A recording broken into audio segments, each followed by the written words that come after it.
Good morning, everyone. How are you? Good. It's clearly lively discussions as well, starting already, but and there's a few, we're waiting for a few delegations still that are coming. There's some guests that are coming from a little bit further away, but we decided to start the seminar still. My name is Mika Saarinen. I come from the Finnish National Agency for Education.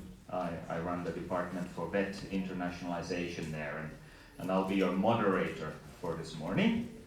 It's nice to see so many of you here, and we can maybe go through later a little bit who is present and who isn't. But to start the day off, we have the pleasure of having the principal of Riveria here, the head responsible for the Taitaja competitions, and Esa Karvinen will be saying a few welcoming words and getting the day going. So please take the floor, Esa. So dear international friends of vocational education and training and dear participants of the Taitaja2019 here in International Seminar.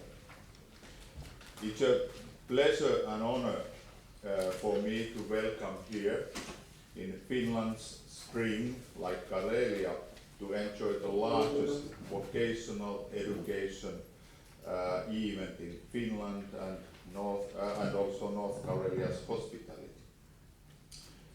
The population of North Karelia is about 162,000, and we share a 300-kilometer border with Russia. Joensuu is the capital of North Karelia, and it is a huge student city also. Because Joensuu has the largest number of students in Finland in proportion to population. We have here about 72,000 inhabitants, and students of them it's about 20,000. It's a huge number. Our goal here is, the Joensuu city. Our goal of education is very clear.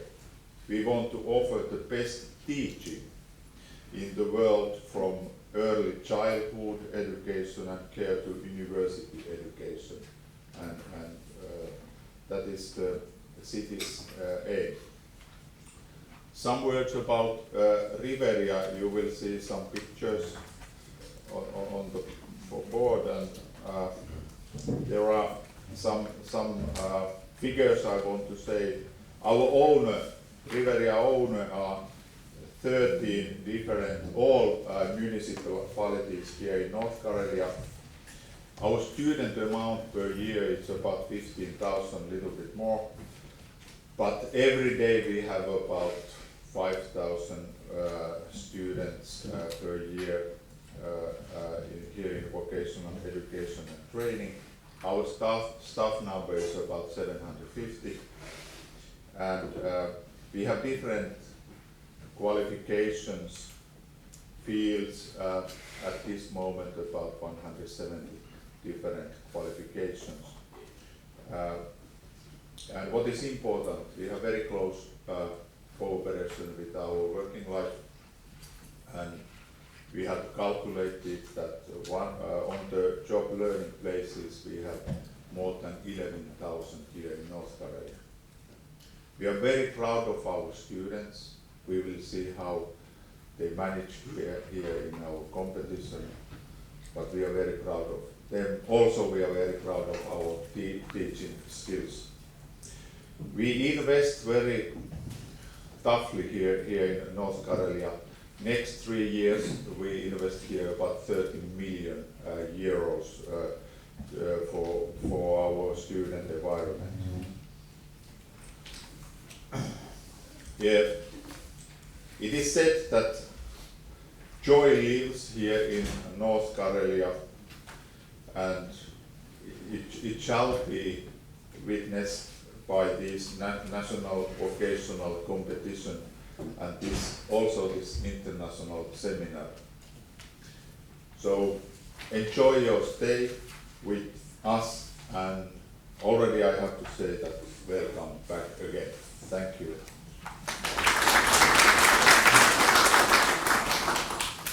Thank you very much, Esa. Some impressive facts about the local education provider. What was quite impressive too, you might have noticed when you came in, there was a musician, Heta Laakkonen, was playing. She's a student at the University of Applied Science here in Karelia, and she played the national instrument of Finland, actually, for the ones who didn't recognize the instrument. It's called the kantele. I'm not sure it has a really very well-known English name anyways. I've heard a few translations maybe, but they're not necessarily descriptive of it. It's a bit like the Finnish word sauna. Everybody knows sauna, so everybody next will start to know maybe the kantele instrument. It has a very long history, it goes back in time, but it has also been modernized, so there's even a sort of rock version of kantele these days that you can carry on your body, and maybe there's even a virtual kantele, you know, this virtual guitar competitions that you can play. So I'm not sure, but beautiful music. So thank you, Heta Laakkonen, for that, and she will be playing for us in the break as well. So we have an exciting seminar ahead of us under the title Back to the Future. I'm not sure how many of you recognize this title, just by show of hands. Oh, very many, yeah. At least the ones who are young in the 80s, maybe, or old enough to watch movies, because it goes back to the 80s. There's a movie from '85 called Back to the Future with Michael J. Fox as a main character, and he actually really does go back in time to change the future. And so this is where the title a little bit comes from I would assume, and it kind of ties into the idea that today we're building the future of tomorrow, and the decisions we make today, the lines we draw out for future policies, they are actually making the future. And if we could go back in time, we could remake that future. This is at least the idea and the concept. And we tend to forget this when we live in the present and in the moment we are now. We tend to forget that actually what we're doing right now is not just reacting to our everyday problems and solving this issue and solving that issue. We are actually also building the future of our education or our societies and our lives.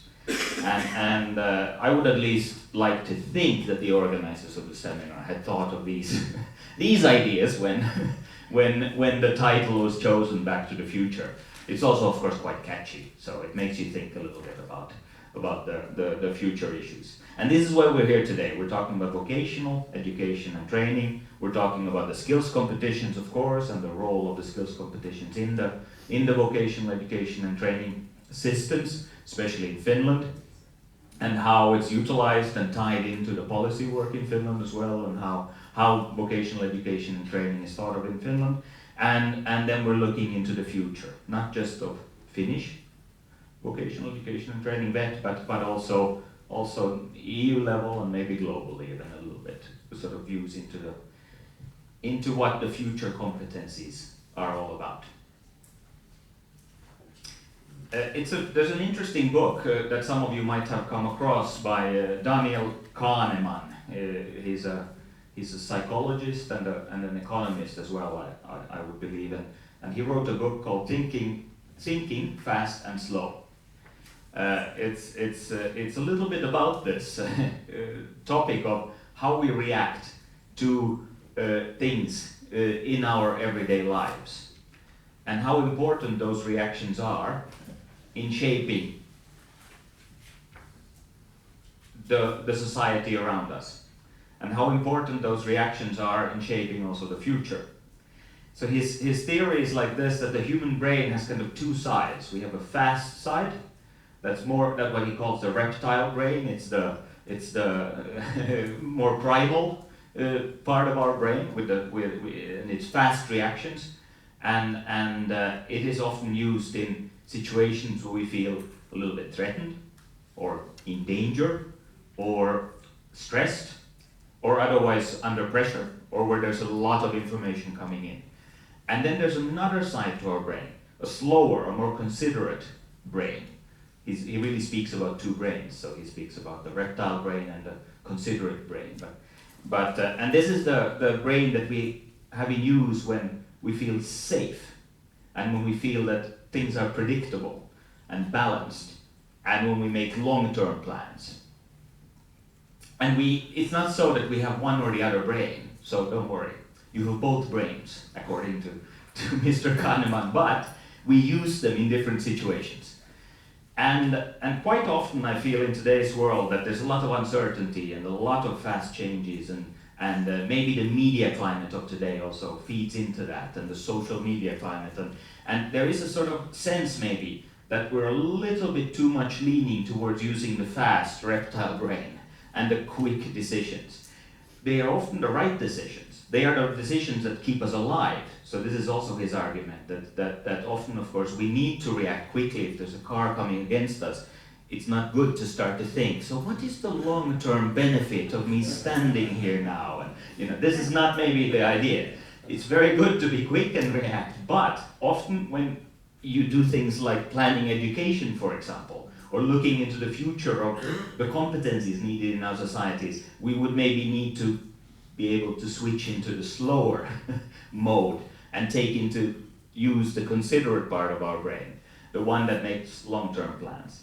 And I'm not sure we're always able to do that, but I'm sure this is one of the issues that will be coming up here today as well. And what I'm quite certain of is that some of the examples from the Finnish reform of lately that we'll be hearing of today, and we'll have a look at the new Finnish vocational education and training. There I have a feel that there was a lot of use of the slower brain. There was long-term planning. There's been big decisions made about how Finnish vet will look like in the future, and it's really looking also ahead in time. So it's not just a quick reaction to the problems right now. And not some of the solutions have been also difficult. So these are some of the issues that we'll be talking about today. As you might know, there's a very nice number of international competitors at the Taitaja2019 competitions. I think there's altogether 19 competitors from 13 different countries. So even if this is the national competitions of Finland, there's been a long tradition already of inviting international competitors as well to take part in the competitions, and so they have done here in Joensuu as well. And this brings, of course, a little bit of an international atmosphere into the competitions, and it's also about comparing skills between countries, and this preparation for the Euro skills or the world skills, as is the case now. In fact, it's interesting to know as well, maybe, that for the ones of you who have been walking around the competitions already yesterday, you know it's quite a big event, and it's quite nicely put together. But for the ones who haven't had a chance yet to look at it, it's an event that is comparable to the Euroskills, in fact. By many of the numbers and facts, the Finnish national competitions, which are held every year, are equal to the Euroskills, which are held every second year on the European level. Numbers of visitors, numbers of competitors, the actual skills you compete in are slightly different, but there's a big number of skills as well here. So it's really a major part, the skills competitions of the Finnish vet system, both development and attractiveness of vet in general, and marketing vocational education and training to the young people. So it's really something that has been built into our yearly schedules in the vet sector. Important event. So I would like to ask you now, who is here today? Maybe by a show of hands we could have a look first that who is not from the European Union. Okay. So about 10-15 of you. Well, welcome. It's nice to see you here. Who is from the European Union but not from Finland? I was surprised. Only a few of you. Maybe they're all looking at the competitions or something. I'm not sure. This is interesting. So there's a far bigger sort of global audience. And the rest of you, I guess, are from Finland then, or is there another planet that I don't know? So there's a number of Finnish participants as well. From the future. Or some of you are from the future, exactly. This is good. Oh, this is interesting to see. Okay, so we're quite a mixed audience, and I hope we can also have some discussions. There will be some panel discussions, but it will be also discussions with the audience and dialogue with the audience. So there will be a real chance to bring your views into the play again as well. So from my part, welcome once again, and now I would like to start a video. This is the Director General of the Finnish National Agency, so my organization, and our Director General couldn't be here today, but he has recorded a greeting by video. And Mr. Olli-Pekka Heinonen is also a previous Minister of Education. He has been a Minister of I think it was telecommunications or something like that, digitalization and telecommunications as well. And he has an extensive experience with development of education, development of government services in general, and also a man who thinks about the world in very large terms. So let's see what Olli-Pekka has to say. Distinguished participants of this international seminar, you have gathered here on a very important issue, trying to come back to the future and find the answers of the vocational education to meet the needs of future skills. Strictly speaking, there is no future. It doesn't really exist. But at the same time, when we anticipate the future, we build scenarios, we plan things, we do foresight work.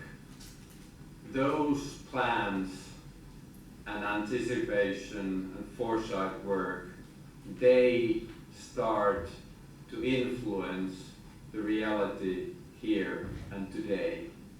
So actually, future work is shaping the reality today. And that is definitely something that we must do in the world where the changes in the working life, in social life more generally, are so fast and manifold as they are today. We are living the fourth industrial revolution, it's been said, but I think it's also fair to say that we are living the fourth educational revolution. What does it mean? It means that the first revolution was the one that, for the first time, we transferred things from one generation to the other. That was the first revolution. The second revolution was that there was the creation of schools and universities for the few people, the few privileged people that had the possibility to go to those schools and universities. And the third revolution was the masses going to schools and universities. And that happened at the time of industrialization. And now we are seeing the fourth revolution of education. And that seems to have a lot to do that how we can meet the personal needs of each learner in his or her life situation by the help of the education system. And in this, of course, the ideas of and possibilities of new technology, artificial intelligence, virtual reality, augmented reality, and so on, will be playing a central role. We have been building the Finnish vocational education to meet these new needs, and you will be hearing much more of our solutions during the day, so I'm not going to go deeply there. But the idea of meeting the personal needs is a center issue in our reform. Another thing, of course, is very, very important, that what are the future knowledge or competence needs that through education system we should give not only the young generations but also those who today are already in the labor market. Our education systems, for example, in the Nordic countries, have very strongly emphasized the kind of knowledge base. Today we know that it's so easy to get in touch with knowledge. So what becomes more and more important is not only the knowledge, but the question that what do you do with the knowledge that you have? What are those skills that you can utilize the knowledge base? So that's the other important factor, and of course that's a central question in vocational education. Then there's the third pillar, that what are your attitudes? What are your values? How you see the world? What is your curiosity? What is your kind of drive to learn new things and so on? And with these three components, then we talk about competencies. And that's the thing that we should really kind of concentrate on our work. And then that is the kind of issue that what has been very strong in vocational education, the idea of applied learning, to be able to have both a kind of theoretical or models of knowledge and always applying it to the real life situations. And that is something that I think we will not only see in the future in the field of vocational education, but I'm pretty sure that the universities, for example, will be more and more adapting this kind of model of learning. So these are the big issues that are on your table today, and I'm very happy that you are all here. Education more and more is not only about schools or vocational institutions, but it is something that is ubiquitous. Work and learning integrate. And it also means that education systems as a whole are more and more kind of platforms for learning. And the same things goes with, for example, vocational institutions. It's been said that platforms are the factory locations for the future. And in that sense, it is really the question of vocational education and vocational education systems to become that kind of platforms that where the excellence of understanding and knowing about how learning happens and how we can help, for example, also the labor markets, the companies, the small and medium-sized companies especially, that often have the difficulty to anticipate the skills, how we can help those to meet the future demands that there are in the labor market. That is the big challenge in front of you, and I wish you all success in your discussions today.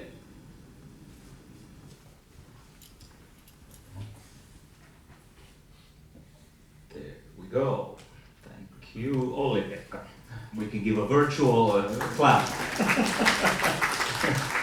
So those were some of the thoughts of our Director General from the Finnish National Agency of Education.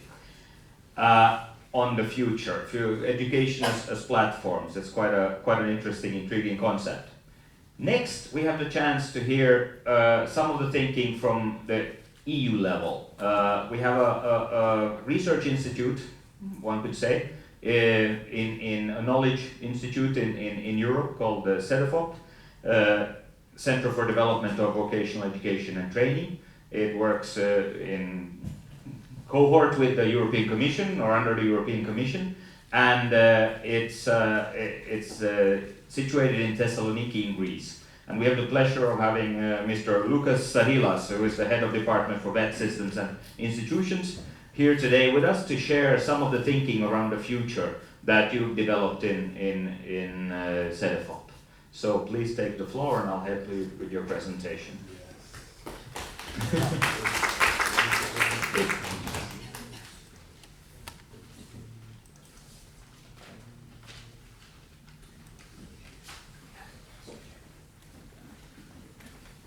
So good morning to everybody. I would like to start by thanking the organizers for inviting me in this very interesting event. Quite far away, I have to admit, from our headquarters. My name is Lukas Sahilas, as Mika just mentioned, and I'm heading the Department of Vet Systems and Institutions in CEDEFOP Thessaloniki, 3 flights from Joensuu, more or less. The main idea is to present to you basic things, first of all, about what we are doing, what is CEDEFOP, for those of you that you don't know our work. Then, to have a reflection to the future challenges and opportunities. It was already mentioned in the video we saw before, so I want to continue and contribute more in this direction. And then the last part of the presentation will be a specific project that we just finalized in CEDEFOP, working exactly on this future of it. So it was a project that we tried to foresee the developments in the years to come. So I would like to start from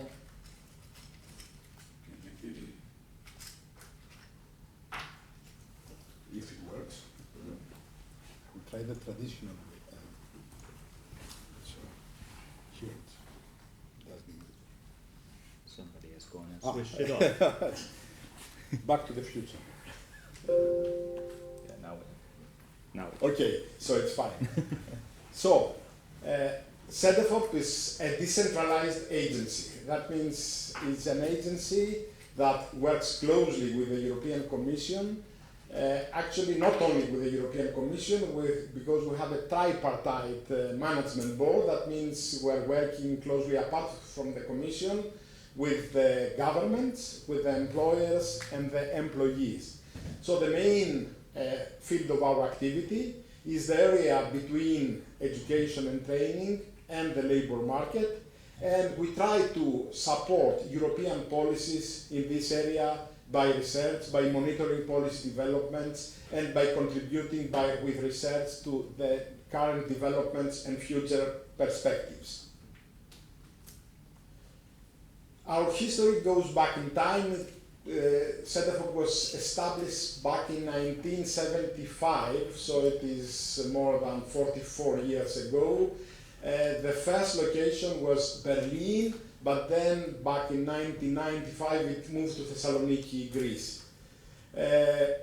All these years, actually, we had a development not only in the fields that we are dealing with, but also with the way we develop our activities and the way we function, as you will see in the next slide.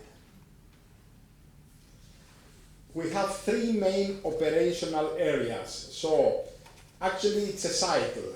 We are working on shaping, valuing and informing vet.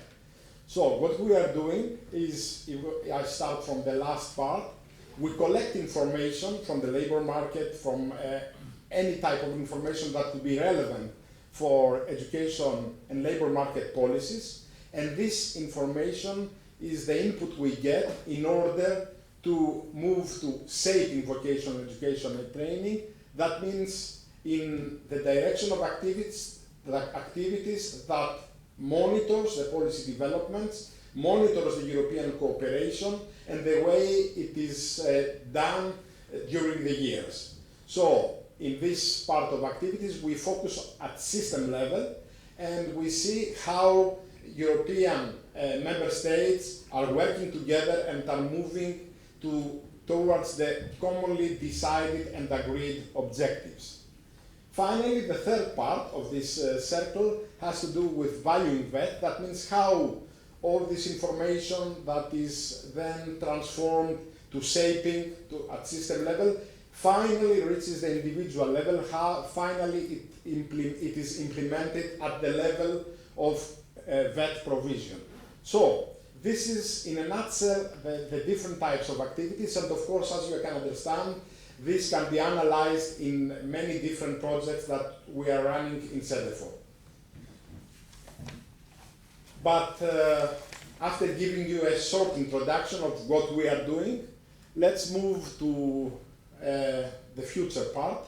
That means, first of all, having to explain why I decided to use this end of eternity title, which sounds quite strange. First of all, it is a direct reply to the Back to the Future title of the whole event. Science fiction was an area I really loved since the early 70s and 80s, and one of the most well-known science fiction novels is exactly this, The End of Eternity by Isaac Asimov. And the main idea behind was that an organization called Eternity was in charge of protecting the history. In the future years, we have the possibility of time traveling, so we have the possibility of also of changing history. So the main task of this Eternity organization was to keep history as we know, keeping stability. But the end of eternity is exactly because I think that currently we are exactly at the point where nothing is guaranteed. We have lost this certainty, and this is what I want to show to you in the next part of the presentation. So, in reply to the Back to the Future, the end of the eternity, and you see why. When we try to reflect about the future, in reality we have different ways and different approaches to do that.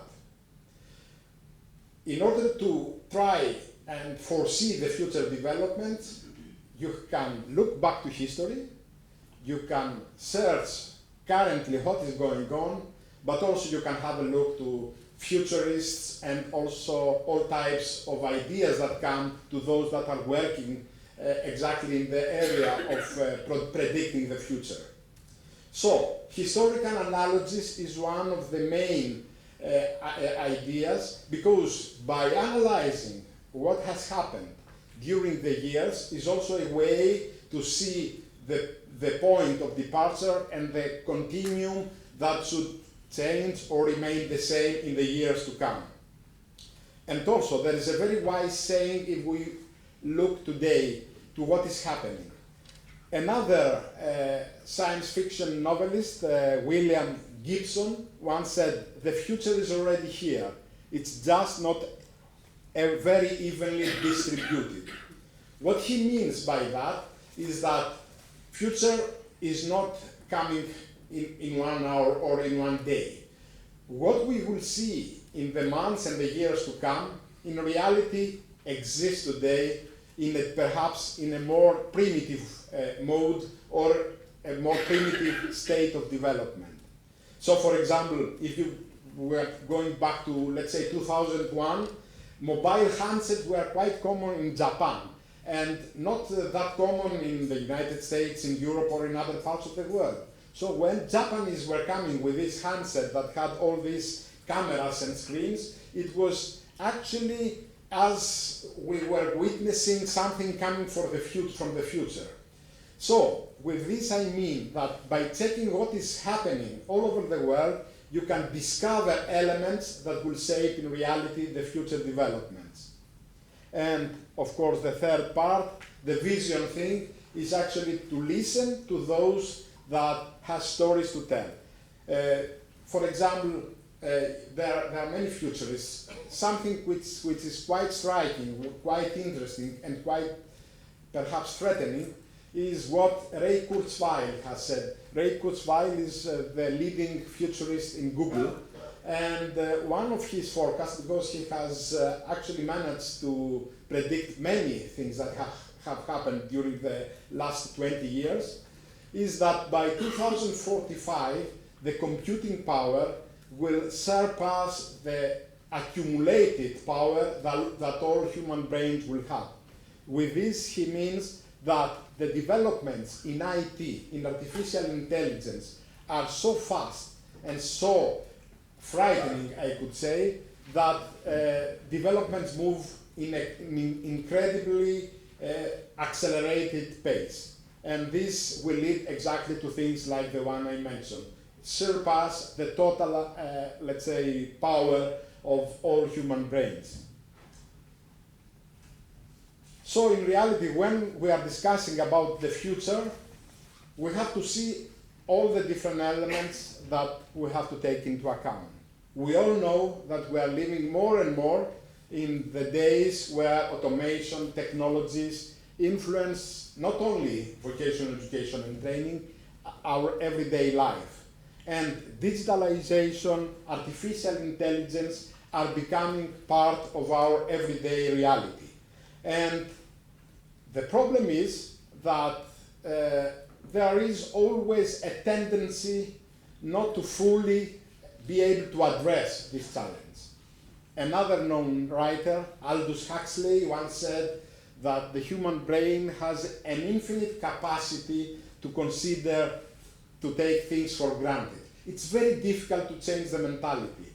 And we had a shocking experience, I have to admit, yesterday, 2 days ago in Cedefop. We had one artificial intelligence guru working in the Silicon Valley, and we had a presentation.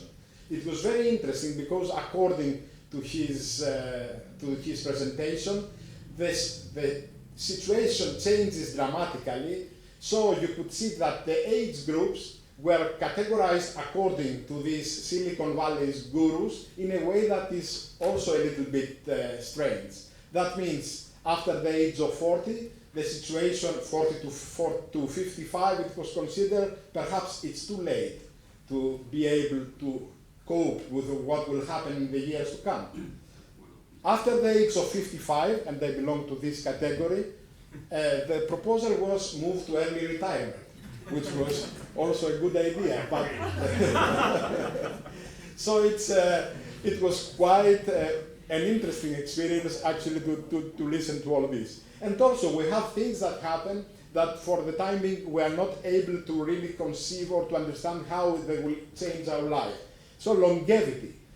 Actually, it is now a common belief that in the years to come, the new generations will live longer. So living more than 110 years will be quite common.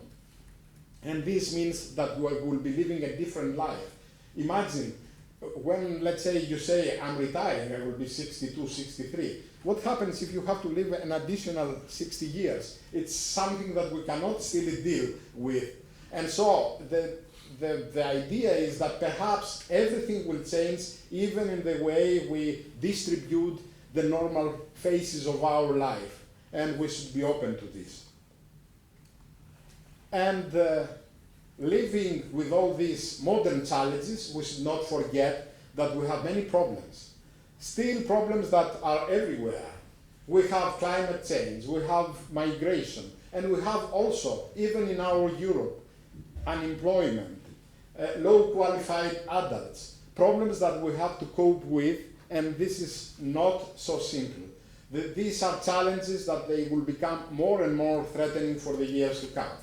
And even imagine that according to what we foresee is that today we have more or less 4 working persons for every person that is 65 plus. That means supporting the pension and all the remaining things that have to be covered. But by 2050, 2060, the 4-to-1 will become 2-to-1. So this is actually a bomb to the whole system. So we have many challenges, and actually these challenges cannot wait. Everything accelerates. The cycles of innovation move more and more in a way that we cannot easily again understand. It is very interesting to see the number of years it took to reach 50 million users.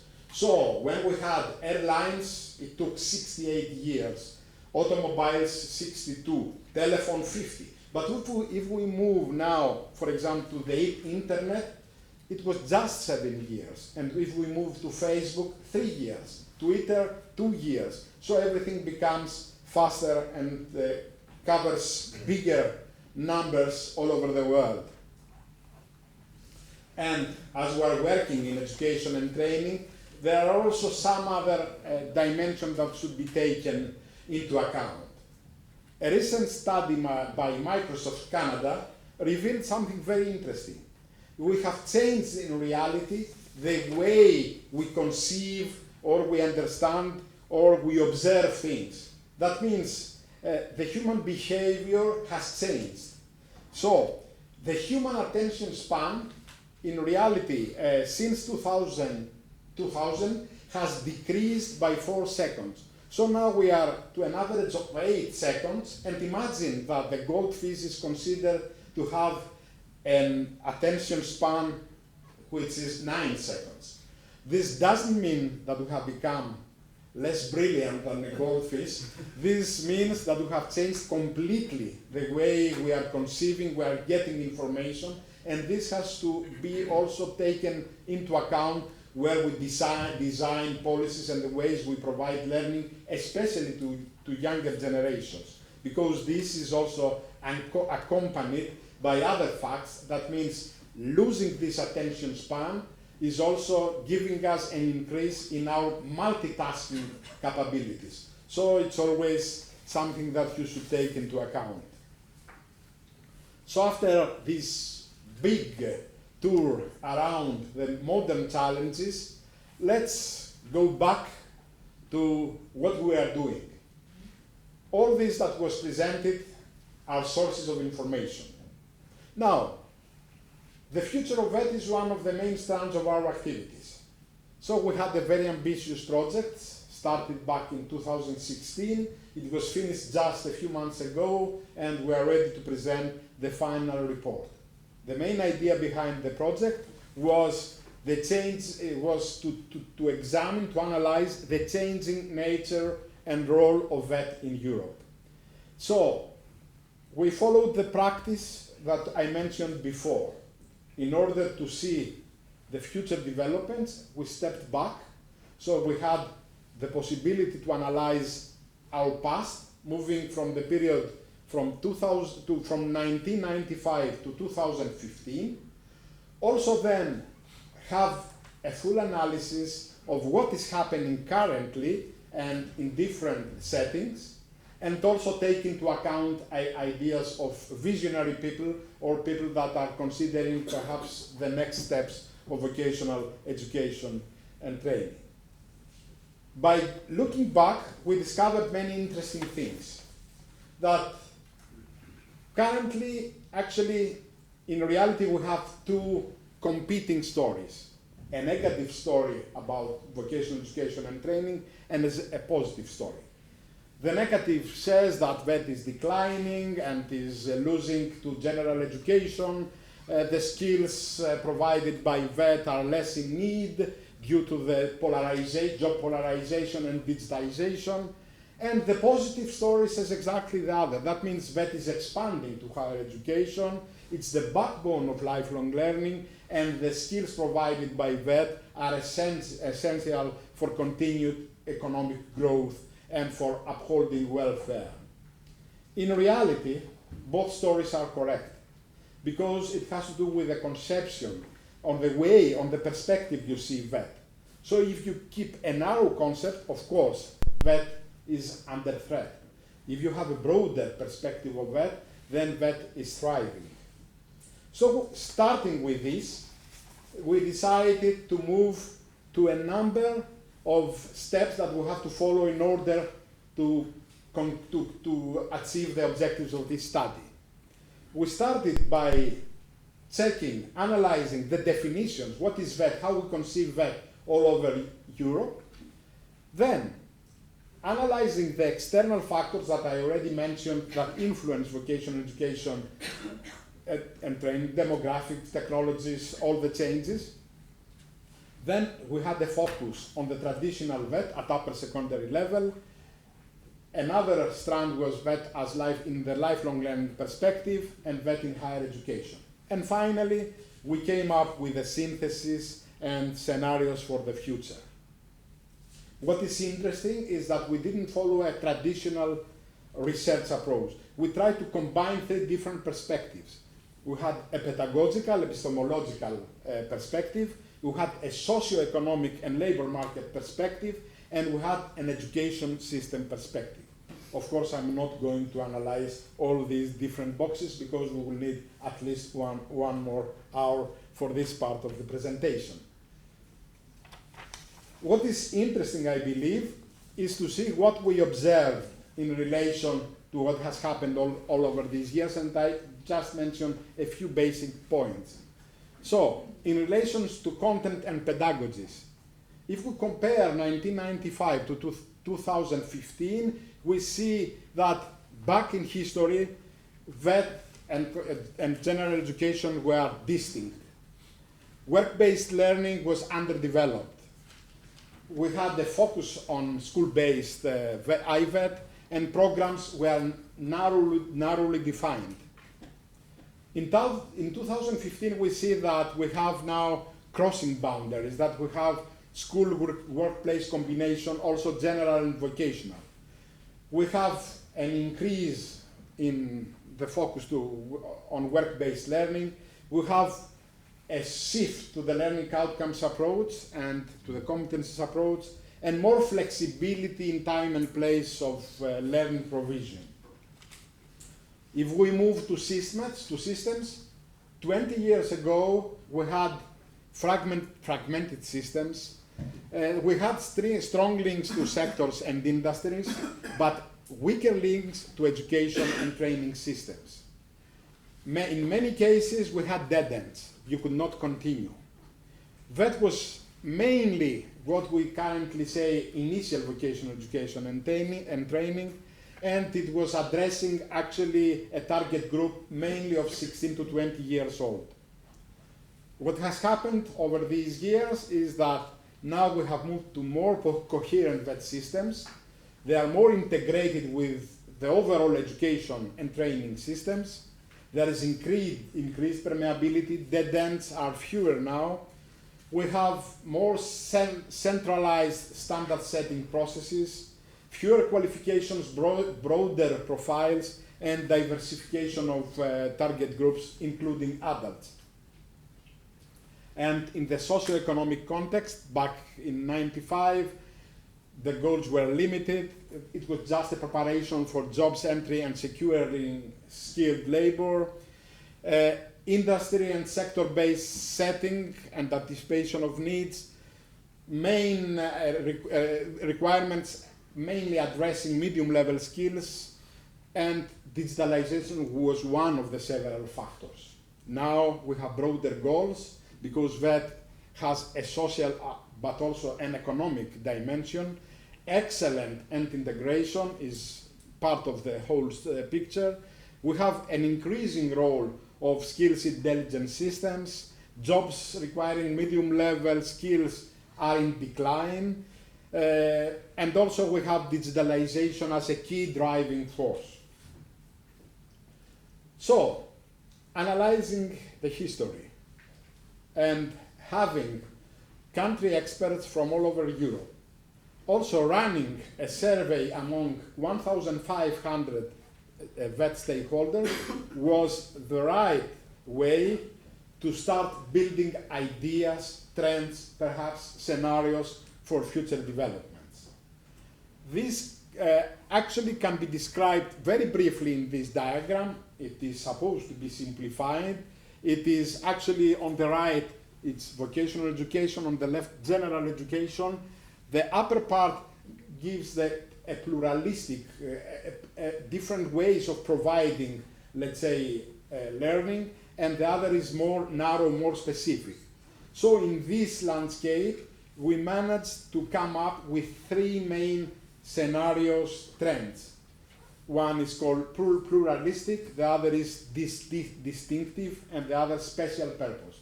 I will briefly explain what is behind each of them. So the distinctive model is what we see with a horizon of 2035. That means 16 years from now. This was the main idea. Not to look to the future 3 or 4 years, but the horizon was 2035.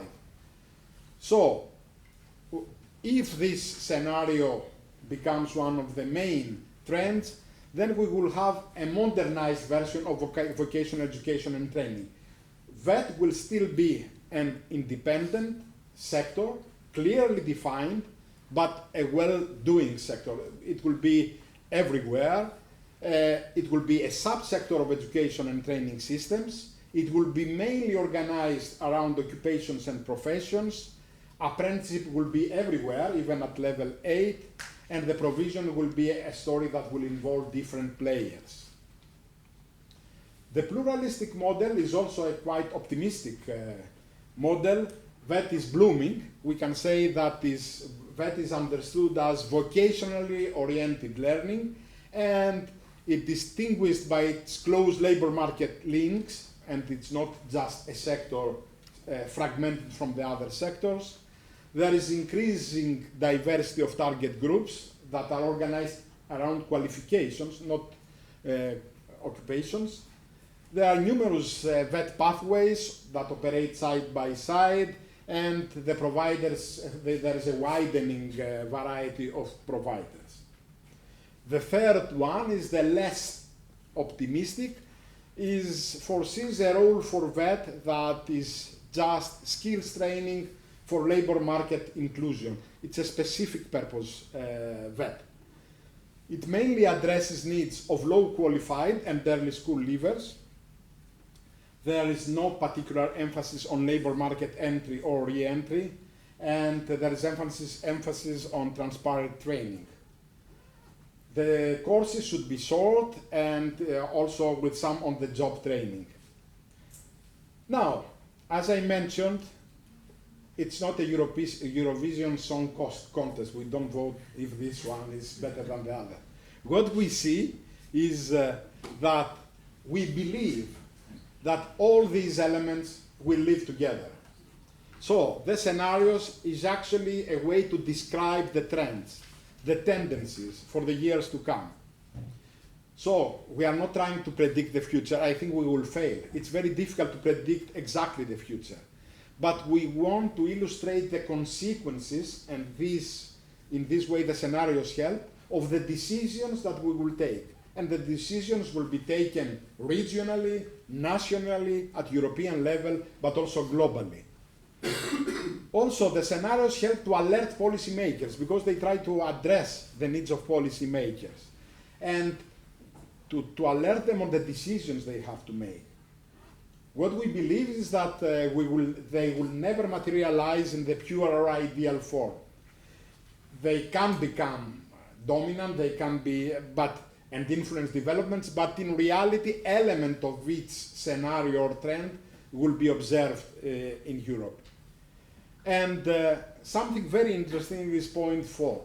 What we observed by analyzing the historical data is that VET systems are path dependent. That means it's exactly the opposite of what the End of Eternity science fiction novel was trying to do.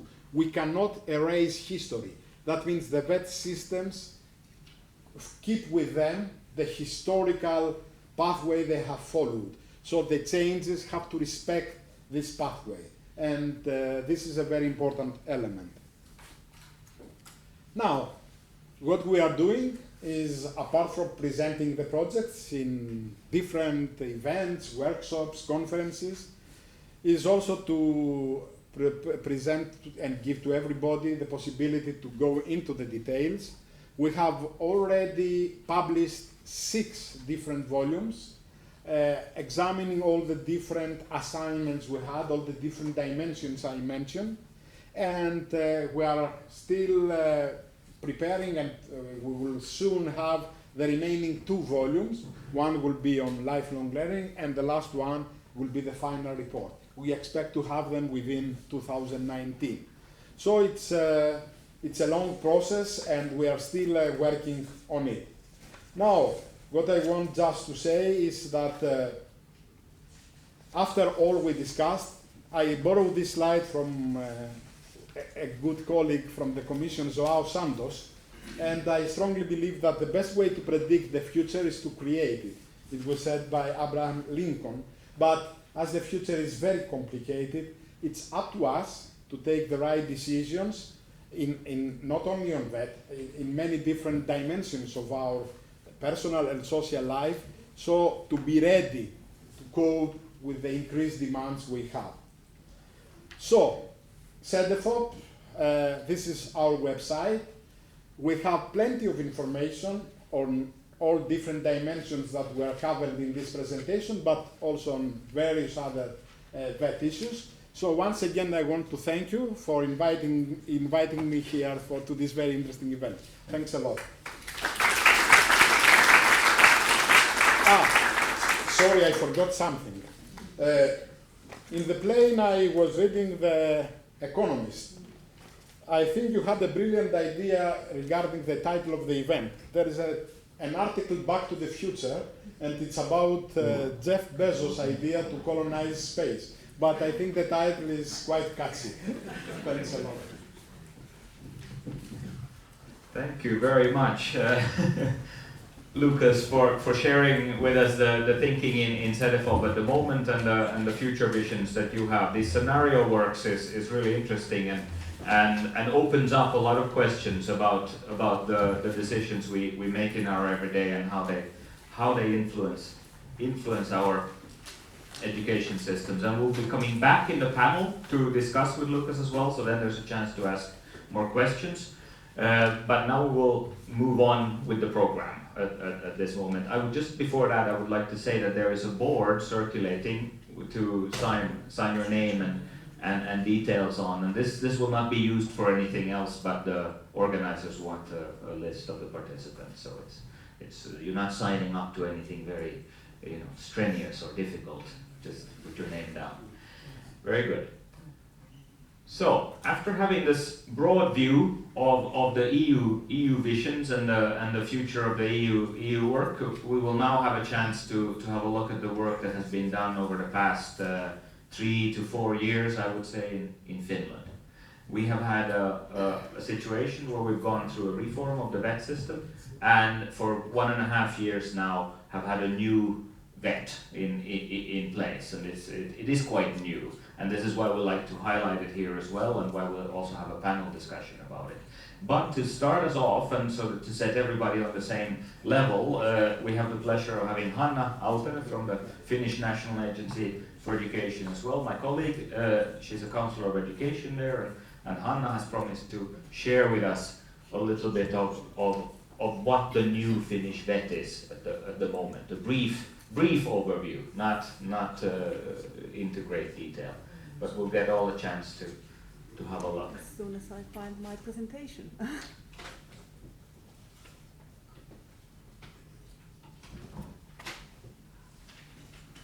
don't know if it's here. Okay, so presentation guy, can you come and help maybe, or do you have it on a stick?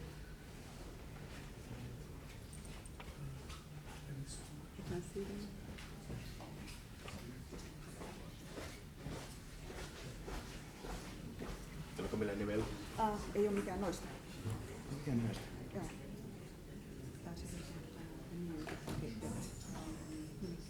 Onko sulla se tikula? Mulla on se tikula. Joo. Sitten se tikula.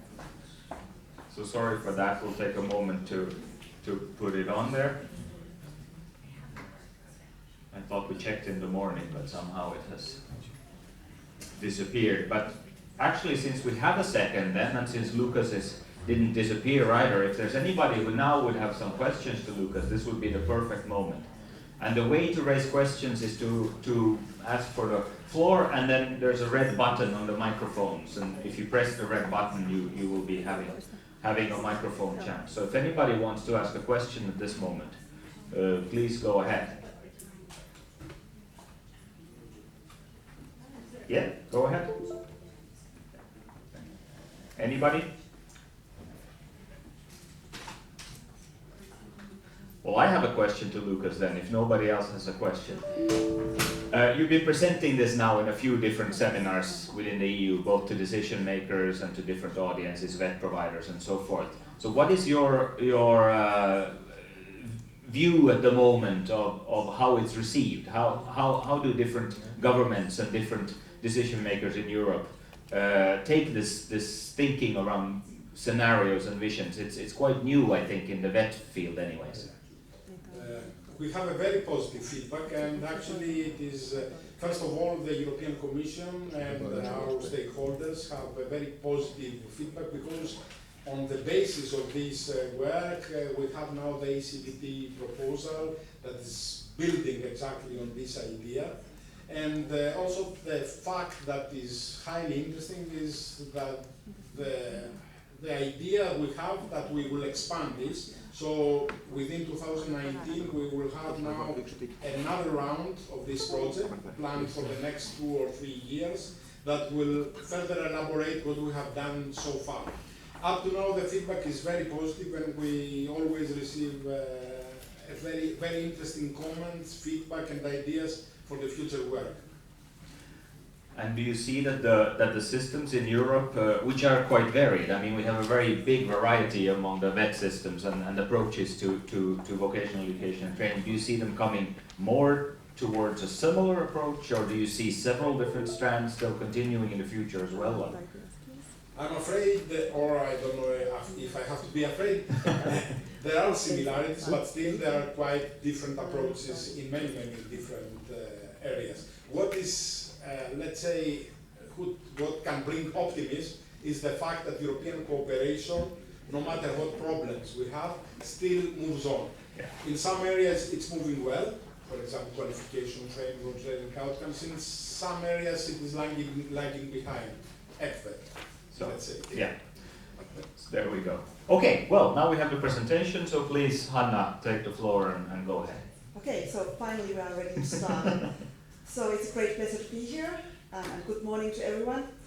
I have quite a challenging task to take you through the key elements of the Finnish vocational education training in a very short while, in 10-15 minutes. But we will have a chance to have the discussion, as Mika told, in the panel, and learn more about the vet also during the Taitaja event. So the very first slides, I will present you with some facts about the Finnish vets, and just basic information that were already in place before the reform was implemented from the beginning of 2018. And then I explained briefly what were the changes with the reform and introduced the new vocational education training system.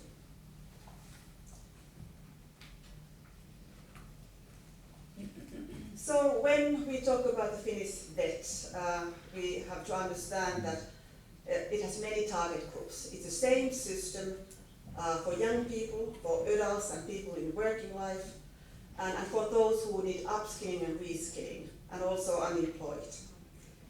The vocational education training is offered in institution, and that doesn't mean that it's not workplace. It's been workplace already for a long time.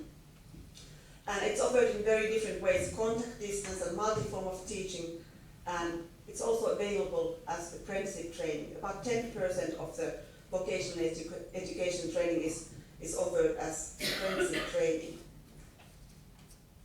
The trend with the vocational education training providers has been the mergers of the vet schools. So at the moment, or maybe this is not the quite correct figure, because the trend really has been, with the numbers going down. But for me, I think it's 146 6 providers at the moment.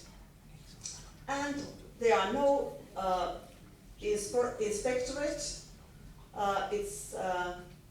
The development work is based on feedback and national level evaluations. Maybe you are familiar with this picture.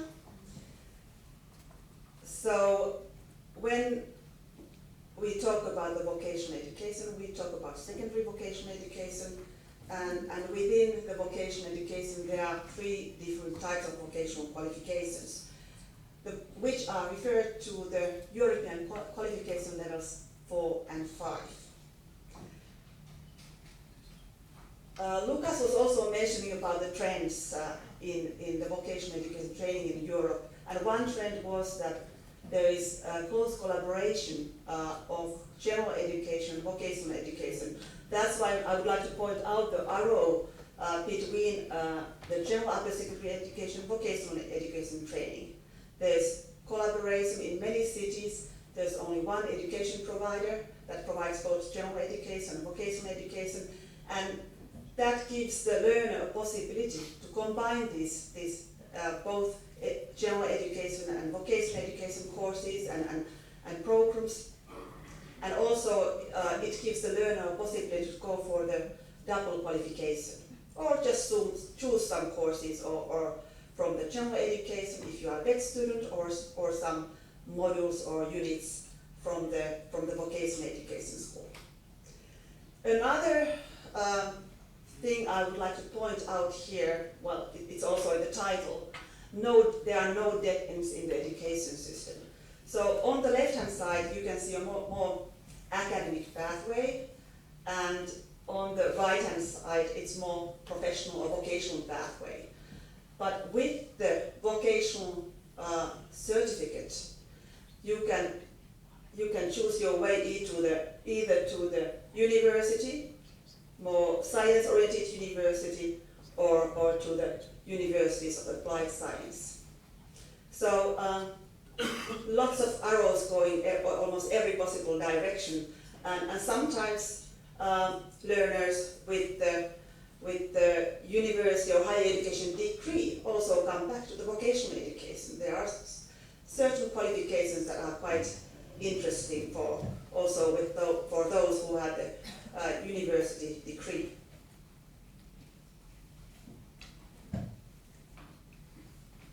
So Lucas was also mentioning, well, you were talking about the future, about the negative and positive stories. When we look back to the Finnish vet and today's situation, we could say that in Finland, vocational education training has had a very positive story. So it's very attractive. So 42% of the basic school leavers choose vocational education training. And this has been the trend almost 20 years, steadily growing numbers of vocational education training learners. So what is the success factor for this? I think some claim that it's the WorldSkills 2005 Helsinki event. Certainly you could see a change in numbers of vocational education training applicants after that. It's certainly one reason. And of course there has been a lot of work with the Ministry of Education, National Agency for Education to increase the attractiveness of vocational education, and skills competitions have played an important role in that. Another reason is, we hope that our qualifications are broad-based qualifications. They have both vocational modules and also what we call common modules, or general-oriented soft skills. And it's quite important and growing more and more important in the future. And the fact that, with the vocational certificate, you are eligible for further studies at the higher education is also very important, because at the very young age, when you make the decision whether you go to the vocational institution or general upper secondary school, you still have all your options open. And of course, most importantly, we luckily have very qualified teachers. 90% of the vocational education training teachers are competent, and when we say they are competent, it means that they have master's degree in their own branch, or the highest if it doesn't exist. There are, of course, certain sectors we don't have that. They have about 1 year of pedagogical studies behind in Vocational Education and Training Institute, Special Vocational Teacher Education Institute. There are 5 universities of applied sciences that are responsible for organizing vocational teacher training.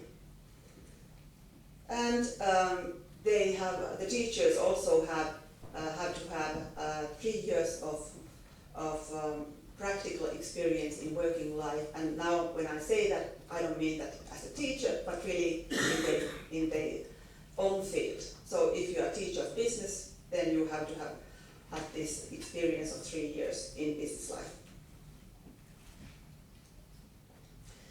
So then to the reform.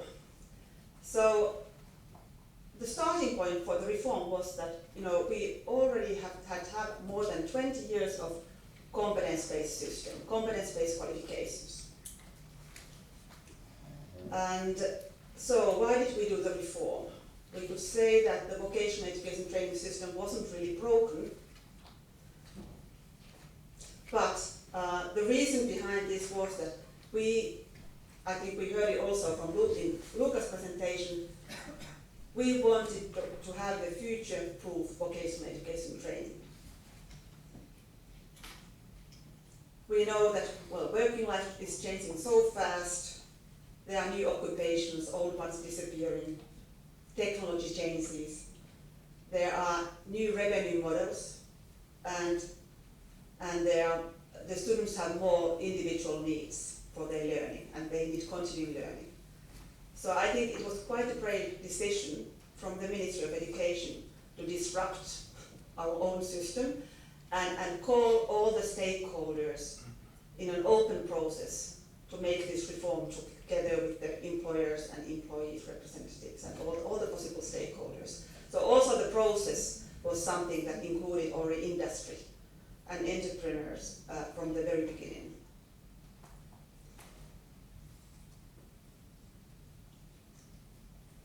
So what changed with the VET reform? A lot of changes, of course, at the national level.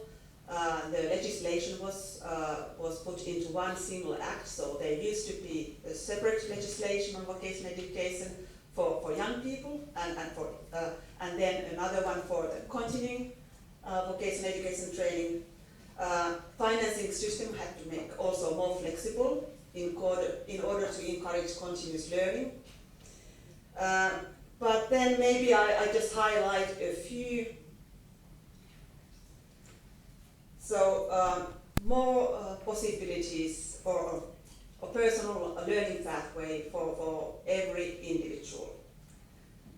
And with the new system, every learner is prepared a personal competence development plan, where you look at the competencies with the teachers, with the guidance counseling, what kind of competence you already have, and then you plan, what competencies still need to be achieved, and how they are going to be achieved. From the point of view of the National Agency for Education that I work for, we are responsible for preparing the qualifications. We made a huge work on reviewing the qualifications. So instead of 351 qualifications, which we had before, we now have 164 qualifications. So the qualifications are even more broad-based, and there's much more flexibility even within the qualifications, but also between the qualifications. And then maybe other important fact is that even that we've had work-based vocational education training system, now even more learning is shifted to the workplace. And also we try to use more versatile learning environments, simulators and so on.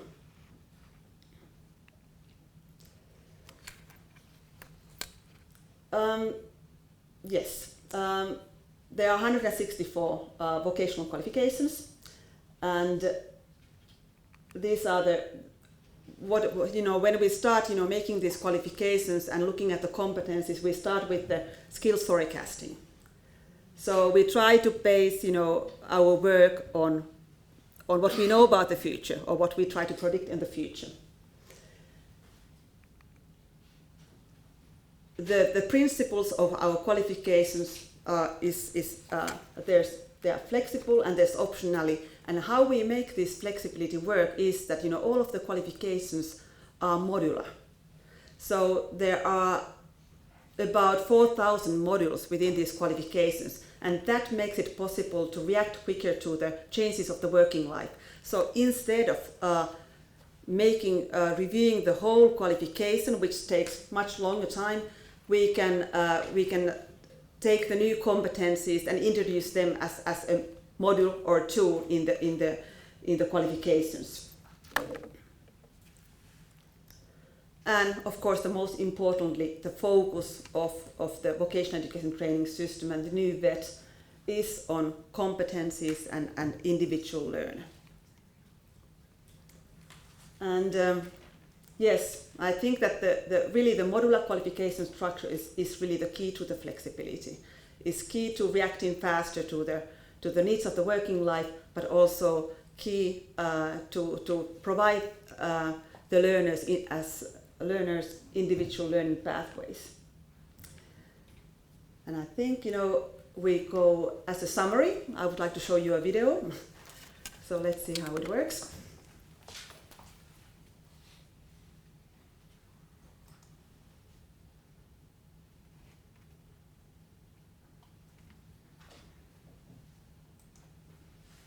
As today's working life is changing all over the globe, so is the Finnish vocational education and training changing with it.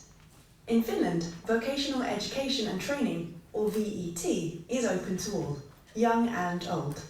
Admittance is continuous throughout the year. In addition, for students completing their compulsory education, there is a joint national application in the spring. When you are accepted into a VET programme, you draw up a personal competence development plan together with your teacher. You get your previously acquired competencies recognised and plan how to gain any missing skills. This can be done by acquiring just a module, some modules, or a whole qualification. You acquire only the missing competencies, and therefore study times can also vary. You can learn in a goal-orientated and guided way in workplaces, at vocational colleges, workshops, or simulated learning environments. You are coached and supported in every step of the way. A highly qualified teacher is coaching you throughout the progress, and you have your own trainer at a workplace. The VET teachers exhibit a close connection of theory and practice. The vocational qualifications in Finland are developed in close cooperation with working life. You can acquire the missing competencies either at school or at work, usually as a combination of both. You demonstrate your skills in competence demonstrations in workplace real-life situations. An assessment is based on the national qualification requirements.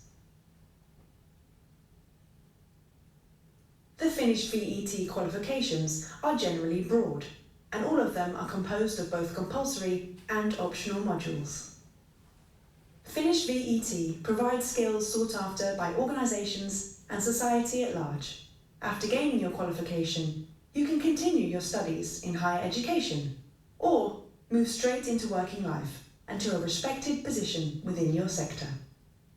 And most importantly, since the changes in work are ongoing, you can always return to VET to reskill or upskill. The newly reshaped Finnish vocational education and training provides a future-proof model for continuous and up-to-date competence development. There. Let's quickly click the YouTube away, because otherwise we will get the next strange video. Thank you, Hanna. from Hanna and the presentation. And now is the moment when we can have a chance to discuss this together with the panel. So I hope everybody got a sort of good overview from that, and you know a little bit about what the Finnish VET is about. But now I would ask Mr.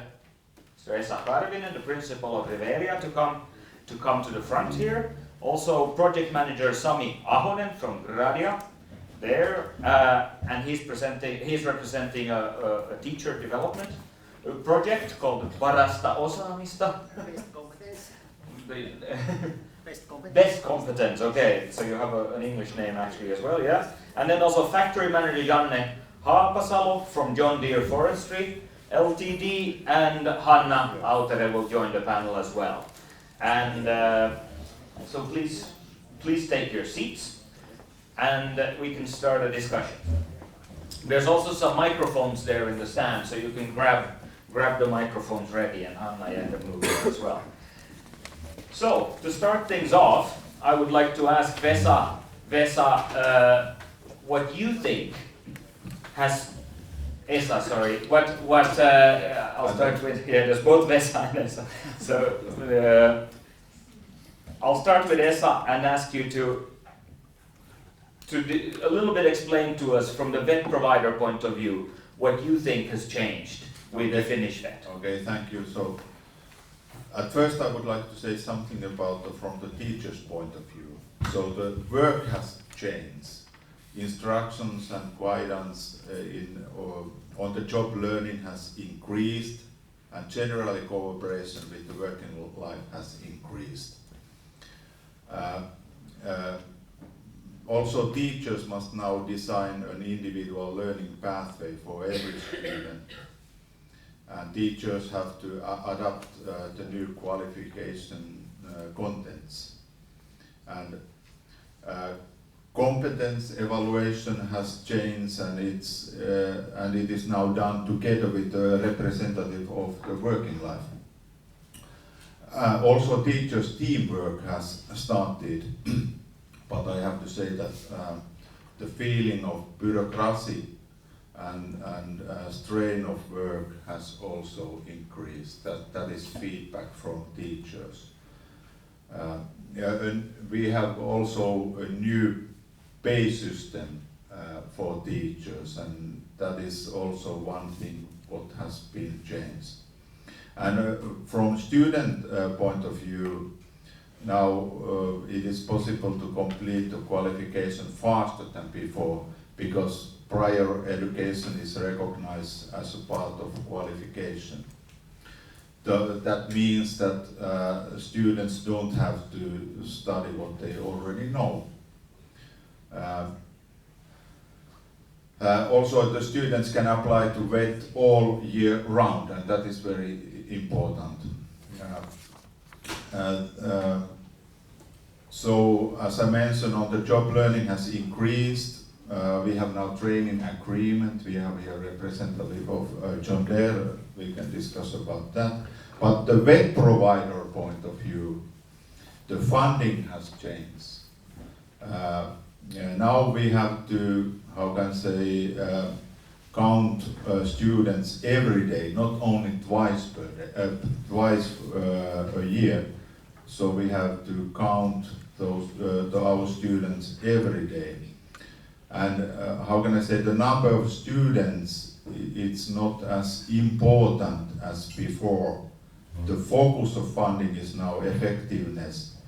That is to say, the completion of study units and qualifications, the students' employment of they being accepted to study in a higher education institution, as well the feedback from students and working life. That has been changed. Yeah, exactly. So really, I mean, the changes are massive. Everything I mean, basically everything has changed. If we, summarize a little bit, there was a lot of detail there, and so we're really facing a new way of putting vocational education and training in place. And what is important, it can't be only on the paper.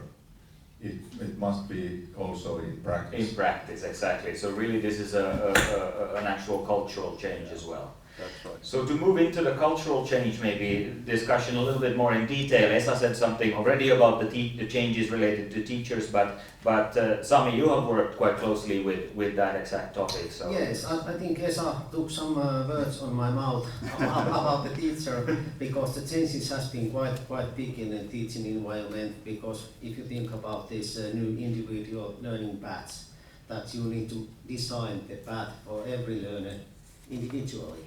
So you need to think about what he has done before. You need to find out that he has been in some school, hobby, working, and of course, what everything else he or she has done before. And then when you make the plans, you can say, okay, in this student, this means that, okay, you need to study maybe 1 and 1.5 years, and another student, okay, you will take about 3 years. And of course, you need to take care of this plan, that you will change it all the time as the studies go forward. And of course, the changes is coming from not the teaching, or the guiding side. That, as you said, the teaching is going to working places more and more, and when the students are going to working places, also the teachers need to go to working places. And it's guiding, it's not teaching anymore. And when the teaching is changing to working place, we need to go there as a teacher. I think that's the main point of change. yeah, so really the whole role of the teacher is a kind of a new role, a new teacher, almost ethos or thinking around what it is to be a teacher. Yes, I think it's a new identity of Yeah, the teacher. yeah, That exactly. you are more like a coach, Yeah. not anymore as a teacher. Yeah.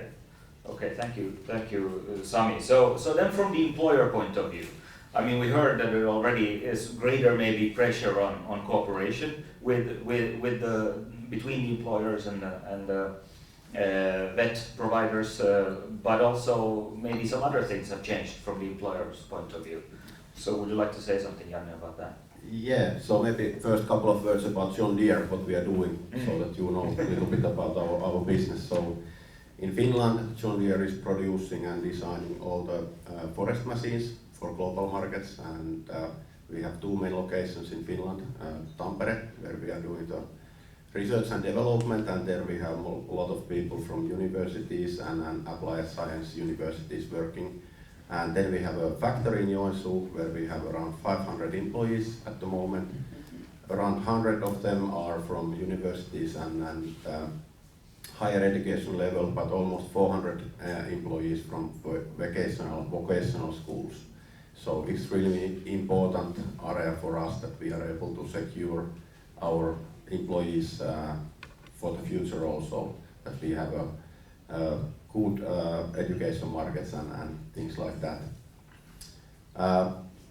But from our point of view, this new vet is it's only 1.5 years been ongoing, so maybe we could give more detailed analysis about this change after maybe 3-4 years, I would say. But of course there are a couple of things what we have already noticed, and one thing of course is that there is much more flexibility to participate the work environment during the education. And in our case it means that, for example, we have had already first year students in our workplace doing the training. Previously it was usually after the 2nd year or 3rd year when we received the trainees to our factory.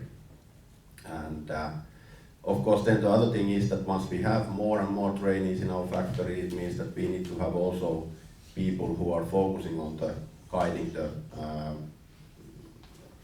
students there. So that is maybe something that we have noticed already now, that we need to focus on that area also. And that is maybe a little bit concern, not from our point of view, because we have a big company, we have resources to do it, but then the smaller companies, that are they able to execute that guiding thing in from the employer point of view. But maybe those are the 2 things what we have now noticed, that there is much more flexibility. We are getting people, trainees and students earlier to our companies, and then of course we need to focus a little bit more on the training. Yeah, and there we come back, of course, to the teacher's role as well in the workplace. You know, how much time do the teachers spend as guidance workers in the workplaces as well? Because I mean that especially for the smaller and medium-sized businesses, that's probably a key question to being able to provide training. Yeah, thank you. And as you all know, the forestry sector is not a small sector in Finland. If you flew in here, you could see the amount of forests we have, or if you drove here, you could certainly see them as well. So this is a big sector for us, important sector. Hanna, would you like to maybe add something to the other comments on what has changed? Well, this of course is quite familiar to us, but you know we are listening with interest. We are only 1.5 years into the implementation of the VET reform, and certainly we have to wait 5 years, and we can see really how it works. But really, it's no miracle that there are changes in the teacher's role, no. And of course, you know, and we are also trying ways to support this change at the national level, at the ministry and at the national agency. And for example, one thing what we are now developing is that, you know, how can we develop the national qualification requirements so that they are easier for those assessors, because also the assessment of the competencies is made by teachers, but also the employers' representatives. So it has to be very understandable in the assessment criteria, and this is what we are looking now and really trying to focus on that to make it easier for all those who are involved in providing vocational education training. Yeah. Yeah. May I say one thing? We at the beginning of 2018, when the legislation changed, so we organized our way to do cooperation with companies different way. For example, with John Deere, we have now this kind of agreement where we offer all our education, all our qualification, and there is one person who organizes it by our side and also one person from your side, and that is one way how we do it now.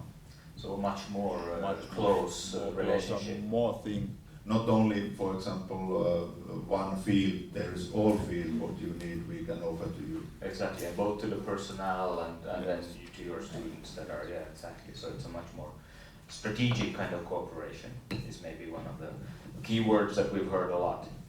So maybe the audience would have some questions to the panel now. I mean, you've heard a little bit about what the new Finnish VET is about, but I'm sure there's issues that you would like to ask the panel about. Is there anything that anybody would like to raise at this moment? Yes, so you there. If you press the button on then we get the... I think, I don't remember, I think it was you who mentioned as far as there's an interest of 42%. What is driving that students are choosing that over traditional? So why is the VET so popular in Finland exactly? Because it's not just the 42 of the ones who come in from primary school or basic education into VET, it's also of course the adult students that come in later into the system, so it's quite a big system. Maybe Hanna would like to say something about that, and then maybe Esa and, yeah. Yes, what I was trying to explain, maybe not so clear with the short time available, was that, you know, it hasn't happened all of a sudden. You know, there has been a lot of work done at the national level, at the education and regional level, to make it attractive. And one thing is that, you know, with the vocational education and training certificate, you are eligible for higher education studies. Another thing is that, you know, these national skills competitions, it's really a showroom for also the 8th graders or 9th graders who make the decision where to continue, and these are quite big events. So I think also in Joensuu there will be thousands of 4,000. 4,000. Yes, okay, maybe you can continue. So we have organized that 4,000 primary schools pupils, they come here to see our competition. And that makes it possible for students and also maybe parents to really understand what are today's professions like. They might have some old-fashioned ideas about what is, for example, harvesters. If you look at it's very high technology. You are not there out with the saw anymore in the forest. So you can update also your knowledge about what are today's professions. So I think maybe that is one reason for attractiveness, and many other reasons. Yeah, and like Hanna said, yeah, the teachers are high quality and the qualifications are very good and they lead to jobs actually. So it's not a sort of you don't just go to training for 2-3 years and then you're left without anything. There is a possibility to go on international periods as a part of the vet program, so you can actually, it's about 1/7, every 7th student can go on an international period, an exchange period as a part of that program. It's quite attractive to young people. You can participate in entrepreneurship training or entrepreneurship skills competitions also as a part of your training. You can set up your own entrepreneurship companies as a part of your training. I mean, there's many small things. It's a number of multitudes. Maybe, I mean, some you could probably list even much more than this. Yes, I think the one thing is that when we have this vocational education, it's also for adults. So also the parents can be our students. As we have the further qualification and specialist qualification, it's mostly done by adults for the leaders and management and this kind of studies for the adults, and also reskilling, upskilling. So more of our students are at the moment adults than the youths. So we have that possibility to affect about the parents also. So they are saying to kids that okay, the vocational school is a good place to be. I have been there. I'm at the moment in the vocational school. This is the other side of the system, definitely. Esa, quick comment, and then we have 2 more questions at least, and maybe a few more at the audience. We want to give and create possibilities our students during their vocational education. But the most important is what happened after the education. So we want to create a better life for them. Yeah. Thank you. So then there was a question here. Seija, go ahead. Okay. I'm Seija Rasku from the Ministry of Education and Culture. I will be speaking to you later on. But one question to Sami. You mentioned that the vocational education and training is more flexible now, and you have more students there, and they start their training even first year. But have you used the other possibilities also? Have you used the possibility to upskill or reskill your employers with the modules of some further vocational qualification or specialized vocational qualification? Because that's also a very important feature in the new vocational education. I think we have also used that in small scale, and maybe also once we get to learn this new vet a little bit better, maybe also much more in the future, because of course we have skill sets what needs to be updated. For example, the maintenance piece in our factories, let's say, getting more and more flexible because of the automatization and things like that, and more complicated. So definitely we have been using those and most probably more and more in the future.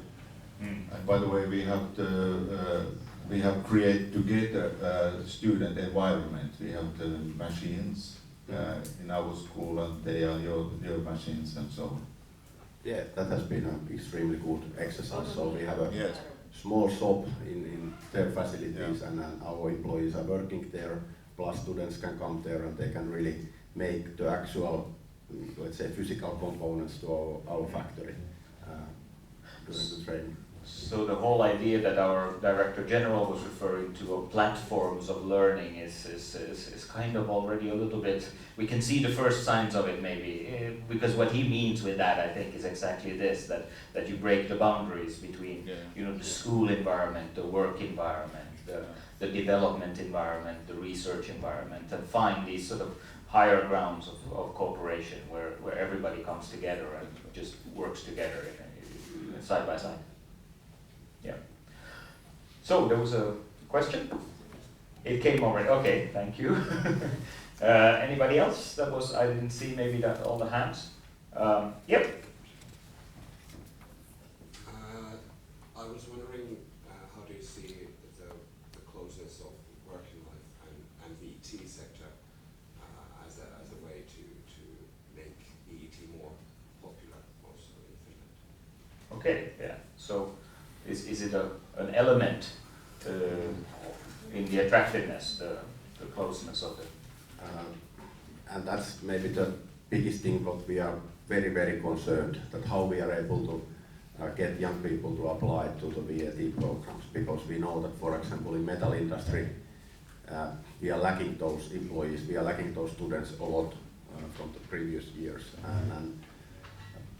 But then we have tried to do quite a lot of different kind of things to lure the young people to the VAT programs, but at least so far for our industry we have not been so successful in my mind. So of course we need to cooperate with the schools and with the, let's say, elementary schools also, and employers also, and companies, maybe more in the future to make it happen. But that's the, I'm really, or we think that this VAT program in Finland has been excellent for many, many years, and I'm sure it will be in the future. So the skill level of guys who are coming to our factory, that's not an issue, but that is an issue that we are lacking the number of those employees in the future. So that's the big thing. And this is something we can say in between here. So if the general statistics is that VET is very popular, that doesn't mean every sector is equally popular.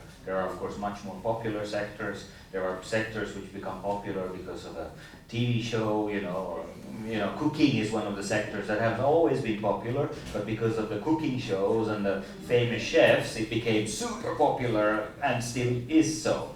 So it's very difficult to get into these programs, and the metal sector is not maybe one of those sectors. So this is exactly what we can see here. Yes. Yes, as Janne told that we have lack of metal workers, and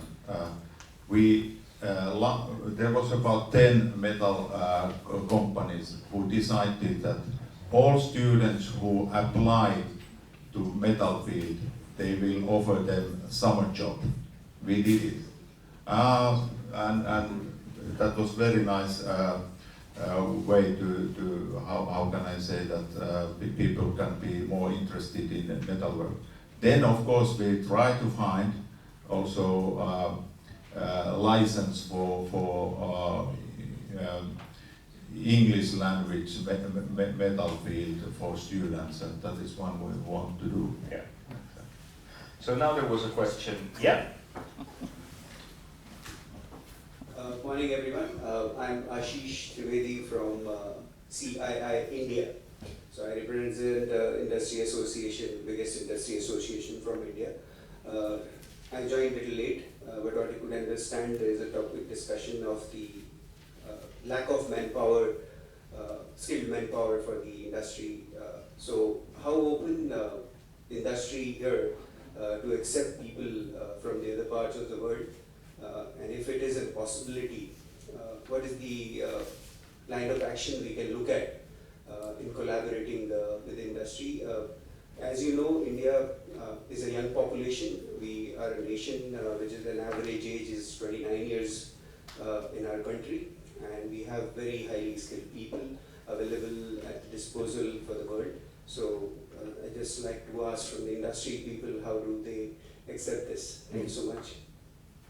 So maybe Janne can go first, and then at least from our company point of view, we are of course very, very open to employees all around the world, and actually at the moment we have a couple of guys from India doing the, we have a TCI Tech Center in India, and we have all the time a couple of engineers working for our factory, but let's say wage employees, assembly, welding type of things, we are not, we haven't had anybody from India, but from other countries we have had, and so definitely we are very open to that, and maybe for the future, I think it's pretty much a must for Finland to be able to get employees outside Finland to make these certain type of things like a welding, assembly, metal industry, and other places also where we need more employees. So, then there was another question, yeah, here. I'm Merja Paloniemi from Oulu Vocational College. I have just a comment to John there. I was lucky to visit last year Joensuu. And do you still have this nice, close cooperation with the Luovi students? Beside the John Deere factory, you have a Riveria unit where the students from both colleges are studying and your workers are designing there. So just to the audience to explain, Luovi is a special needs education provider that is a national college, so it's covering the most of the country, and the question was, do you cooperate with them as well? Now I have to say that I don't know. I have not heard that we would have any cooperation with Luovi, but I might be wrong. It was on a building, a Riveria building, not in your factory. So it was just close to your... So naturally we have very close cooperation between Luovi, Riveria and Luovi, and Luovi students are in our environment and so on. Yeah, so the colleges in Finland cooperate also with each other over certain topics and issues. And now there's a question in the very back. Yes, hello. I'm Mary from Paris School in Lebanon. And in general, we have a concern that in Lebanon, vocational schools are seen as somehow less value than the academics. And we want to make a difference and maybe have awareness for students and parents that vocational technique is a different path. How do you think we can create this awareness? So that was a very concrete question with probably not such a concrete answer, I'm afraid, but we can at least give you some hints. May I say what? Would you like to say something? Yes, you can create together with us. That was a concrete answer.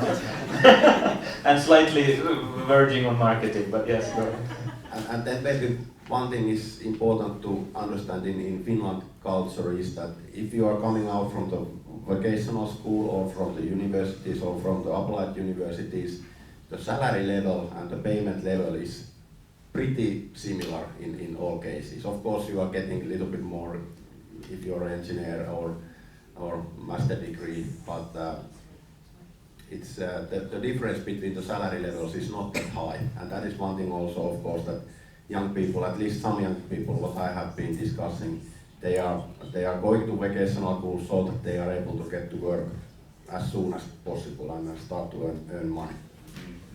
And also, as Hanna's introduction before about our system, that there is no dead ends. Either you go in other schools or anything, you can go in a university or applied sciences or anywhere after that, so it helps in our system. I don't know about what is in your system. You can change it and we can help you also. And Han? Well, nothing really to add. I think that, what Esa was saying, that okay, let's work. You can work with Finland, but I think we are working together at the European Union level to make vocational education attractive. It's our common challenge, and also in the international skills competitions we are working together for this, so let's work together. So there was some of the answers to your question, and now, yeah, there's one more question. Yeah. I just want to add to that for us in the U.S., the biggest barrier is the parents. Kids want to go to technical school and they want to go into those jobs, and the parents don't want them to. Yeah.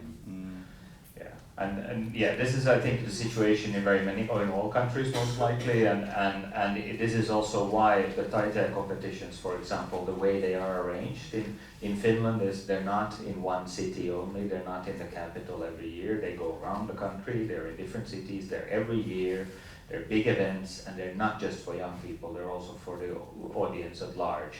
So parents and grandparents and people that influence the thinking of young people. But of course it's also peers.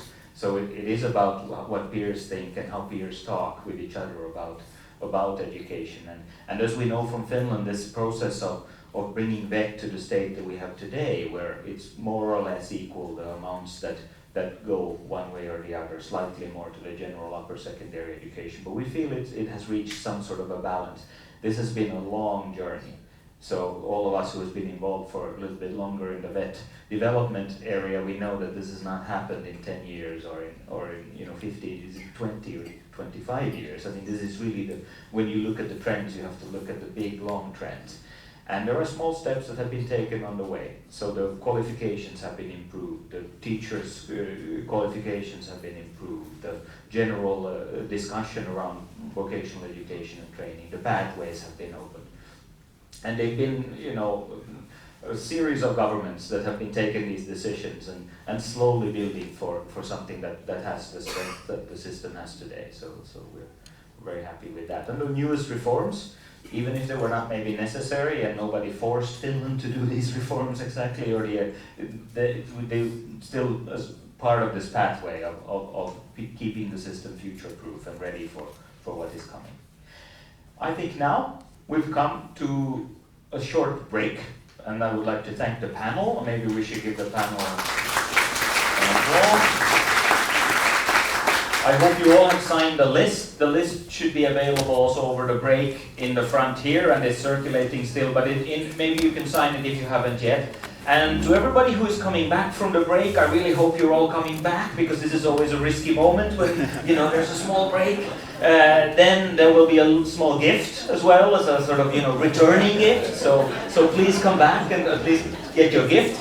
And then we'll continue the discussion on the European level and the skills competition level after the break. So 15-minute break, and then we're back 10 past.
actually found somehow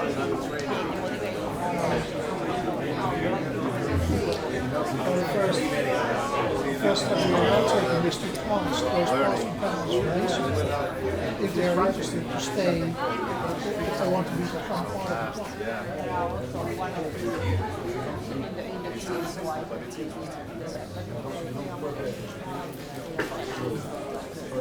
I'm not only looking at those who participate internationally, in the 500, hopefully 60, 70% will show interest. And for me then, it's an opportunity.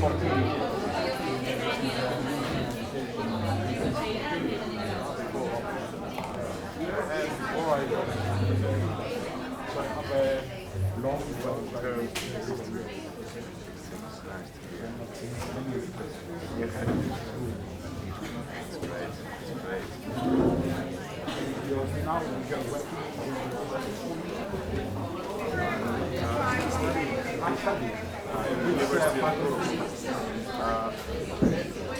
All right, so everybody is maybe returning back in. I think the Kantele playing ended, so we got to enjoy that over the break again. I hope you liked it as much as I do. I find it very soothing. It's a very nice instrument. And a few people are still joining us. And now we'll continue with a panel discussion. So we'll have another panel discussion and we'll change the view. If we were looking before the break at the Finnish system and a brief sort of overview and a few highlights of what we feel are the strengths of the new Finnish vet and what it can maybe provide to answer to the question of how to create the future competencies, we feel that it has at least a few of the answers to those questions, maybe not all and maybe not perfect answers, but we're working on it. Now we would move on to the European level. So please join me, Lucas Savilas from CEDEFOP, which you heard in the morning as well, and Mrs. Seija Rasku from the Ministry of Finland, also President of Skills Finland, and Mr. Jos Legoy, CEO of World Skills Netherlands. So thank you, and you can take the microphones as well, and we start a second discussion on how to develop future competencies in Europe. So the Finnish system has adapted over the past 2 or so years, and actually over the past 20 years to big changes quite a bit, and we feel that we've implemented many good things. But is this me? Very interesting. I've never had such an experience before, and I've moderated quite a few different events. Wow, yes. But my pulse should be much lower than that. It was the microphone. Yes, okay. Very good. It was interesting. Okay. But anyway, EU level, global level in focus. So, but let's build a little bit of a bridge. I would like to start by asking both Lucas and Jos actually about what you feel on the issues you heard before the break. How does the new Finnish vet look to you, Lucas? Let's start with you. My spontaneous reaction is that you have to keep high the expectations you have created over the years, and I think you are quite close to it. According to, from my experience, but also what European cooperation shows, one of the main problems is that systems reflect in a much slower way compared to the changes of the labor market and also now the technological changes and all the other needs. So in many cases, I could say in the huge majority of cases, the systems have to adopt new ideas, but in a slow pace that comes after the problem emerges. So first of all, I have to admit that this is very interesting because you have one of the best systems and you are still in the process of working on it and updating this. This is already an excellent indication. Also, I had a look before, during my flight, to be honest. We are preparing the short description about Finland. Yes. It will be quite soon out. This is a small publication we have for each member state when they have the presidency of the European Union. So Finland is coming. And so I had a look in your statistics, and we have now a new instrument. We call it the Skills Index. So it is actually a way to measure the, let's say, the skill systems and how they perform. So I had a look in Finland, and you are a top performer in skills development. You are among the top 5 in skills matching, and you have an average performance in skills activation, which is actually the transition between education and the labor market. So you are already doing well. You are doing compared to the other European countries. And I think that this is a great idea, that is to move to this reform, which builds on what are actually the main ideas also that are all over Europe, and clearly you are heading in this direction. I think it will be good also for the other European countries, because in Europe we have this, we cannot impose education policies, we cooperate. It's the open method of coordination, so we have a pull and push effect. We see Finland moving away, so we have to run. So I think this could be also a good idea for all the other European countries. So a very positive feedback. And we are open to cooperate and help as well. Finland has always been very ready to cooperate with other countries in developing. Jos, what are your feelings from the point of view of Netherlands, which is a very vet-focused country as well? You have a strong vet system with strong institutions and a lot of development taking place in the Netherlands as well. I think there are a lot of similarities between the Finnish and the Dutch system. But of course we were a bit surprised, or I was a bit surprised a few years ago when I heard that the Finnish system was going to reform vet, because I can remember books about the Finnish lesson about the educational system and the way it was promoted around the world as the system of education. So I also was a little bit, let's say, surprised that it needed a reform. But I still see Finland as and especially the educational system, as a guiding land or country in regards to this. And I think you set a system where I'm a bit jealous of, because I can see developments in the Netherlands which are going in the same direction. And due to the fact that there is strong cooperation between the two countries, there are exchanges of experiences here. That's why it's good to learn that you're 1 year and a half underway. We just talked in the break about that. The best way to assess is after 4 or 5 years what the new system brought. And I'm already experiencing that some of the elements you implemented are also implemented at the moment in the Netherlands, with what we call flexible choices individually by students on what kind of programs they additionally would like to follow. Excellent. Which is good. It's also good to hear the perspectives from John Deere, because I think that's an important element in every vet system, where the cooperation between education, government and the private sector is essential to be successful, either on raising the attractiveness of vet or the implementation of any vet system. We all know that in some Germanic-speaking countries, the system is different than in our countries, I would say. But it's in both ways. It is successful. In the end, you have to look at the outcomes and to see how that relates to the business market or the labor market. With the changes we all see coming or which are taking place, and it hasn't been mentioned yet, but 5G will definitely be a big influence on changes of work as well. And some of these changes just happen. Take, for instance, the introduction of an iPad. We, 20 years ago, couldn't think about what kind of effect that would have on our on the way of work.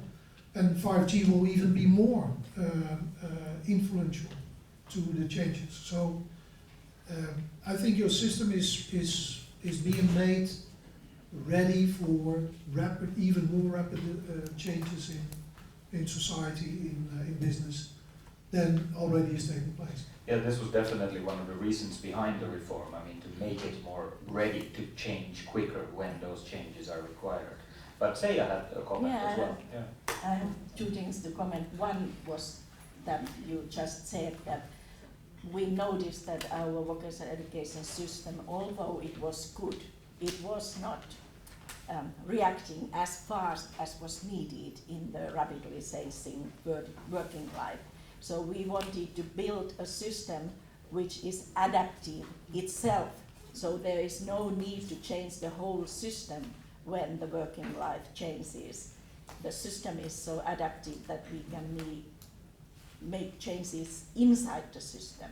Because when you change a system as radically as we did, it takes years to make the whole system.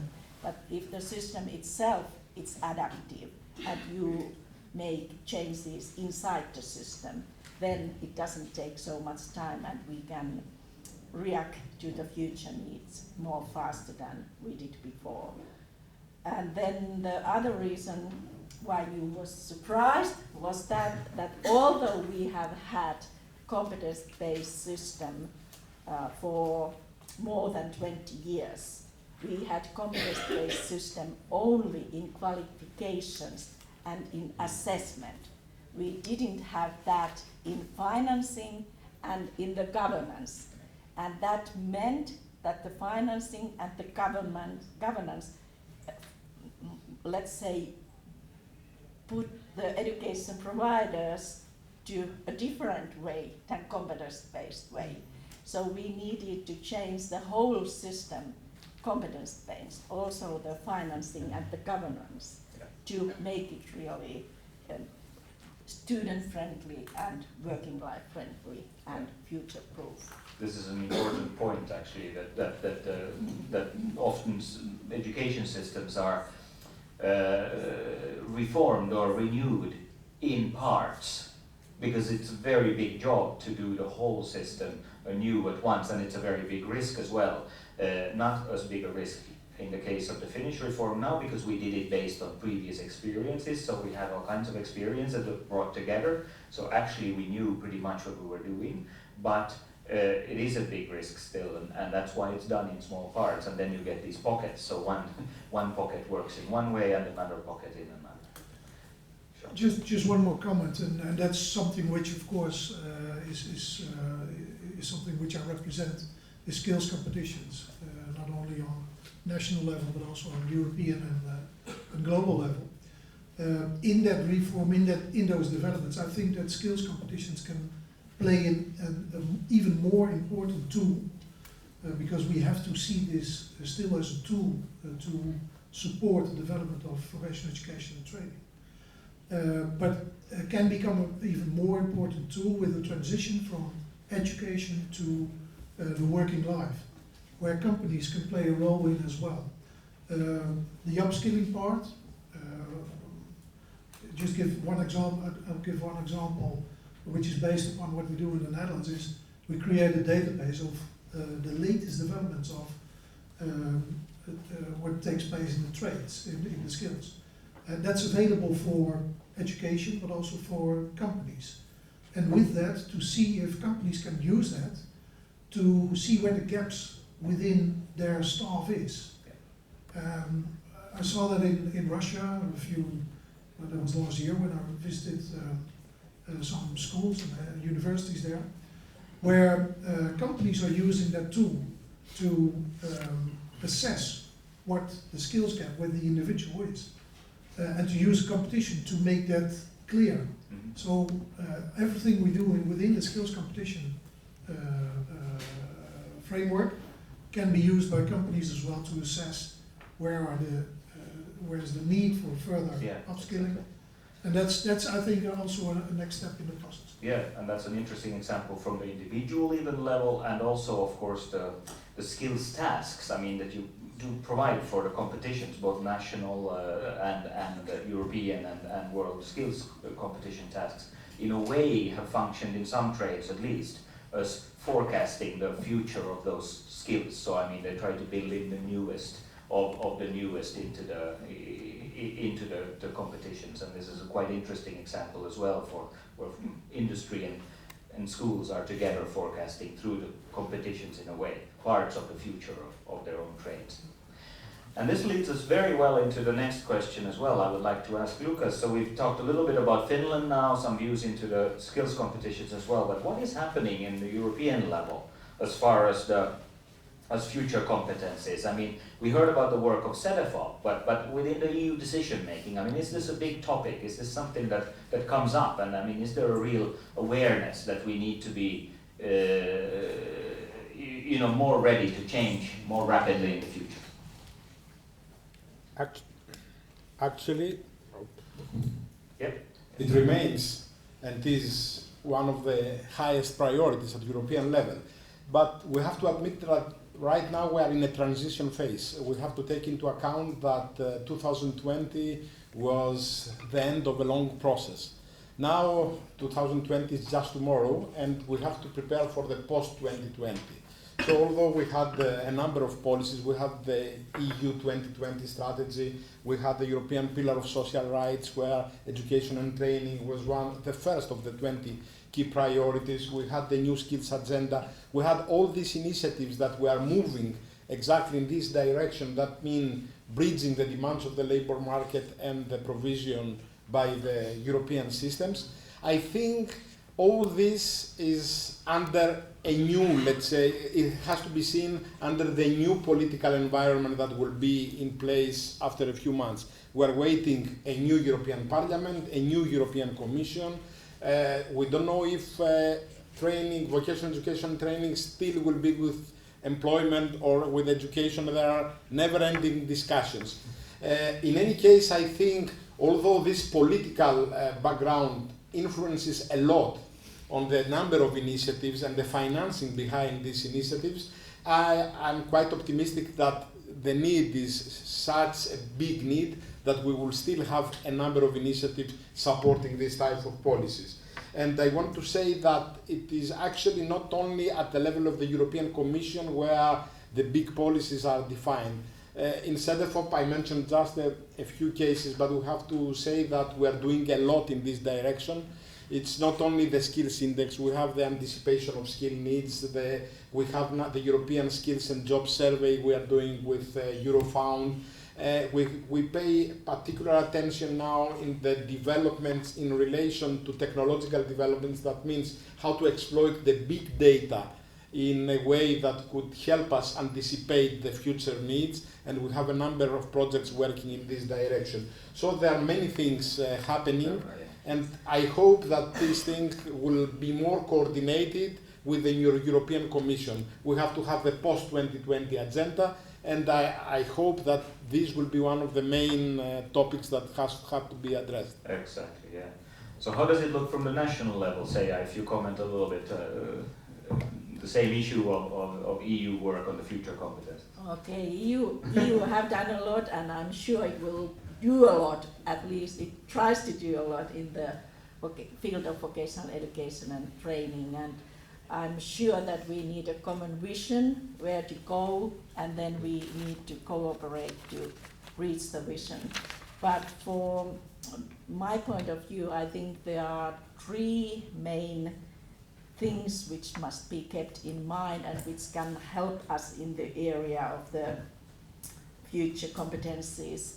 One of them is the strengthening of the competence-based orientation in vocational education and training, also in EU level.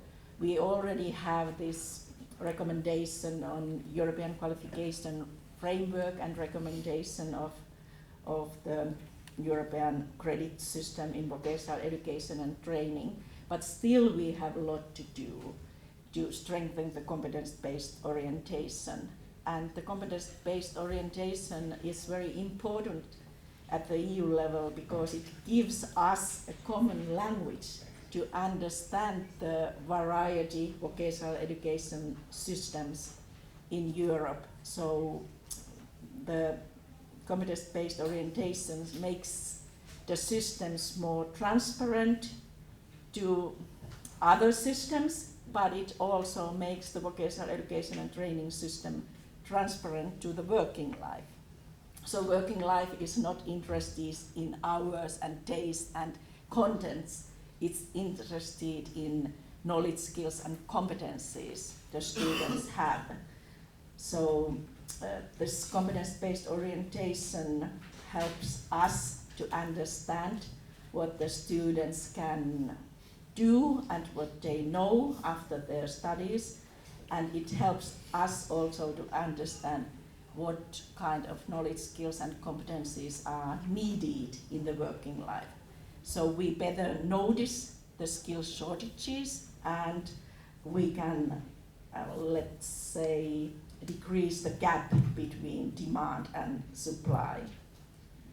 And secondly, I would like to mention this work-based learning. There has been a lot of progress in work-based learning at the EU level, and the focusing on work-based learning, apprenticeships and the development of trainers and teachers, it has made VET more relevant for the needs of the labor market, and there is still a lot to do to intensify the cooperation between education providers and world of work. And the third thing I would like to mention is key competencies for lifelong learning. So they have been important, they are important now, but they will be more important in the future when the working life is changing rapidly and people must change their occupation maybe several times during their career and before they retire, maybe on age of 90. If they live so long as you said. So they need to have good skills to learn more. So they need these basic skills and transversal skills for continuous learning. It will be very important to them. And I think if we cooperate in these fields at European level, we have good possibilities to succeed. Those are three key points definitely for developing a more substantial future look on competencies, and I think they're actually global points of views. So I mean they're not only European issues; these are global points of views. You move around the world a little bit, through world skills and see different systems. You referred to Russia already and other countries. What's your view on the global discussion? I mean, where are we moving with the global discussion on skills these days? Well, there are a few interesting developments.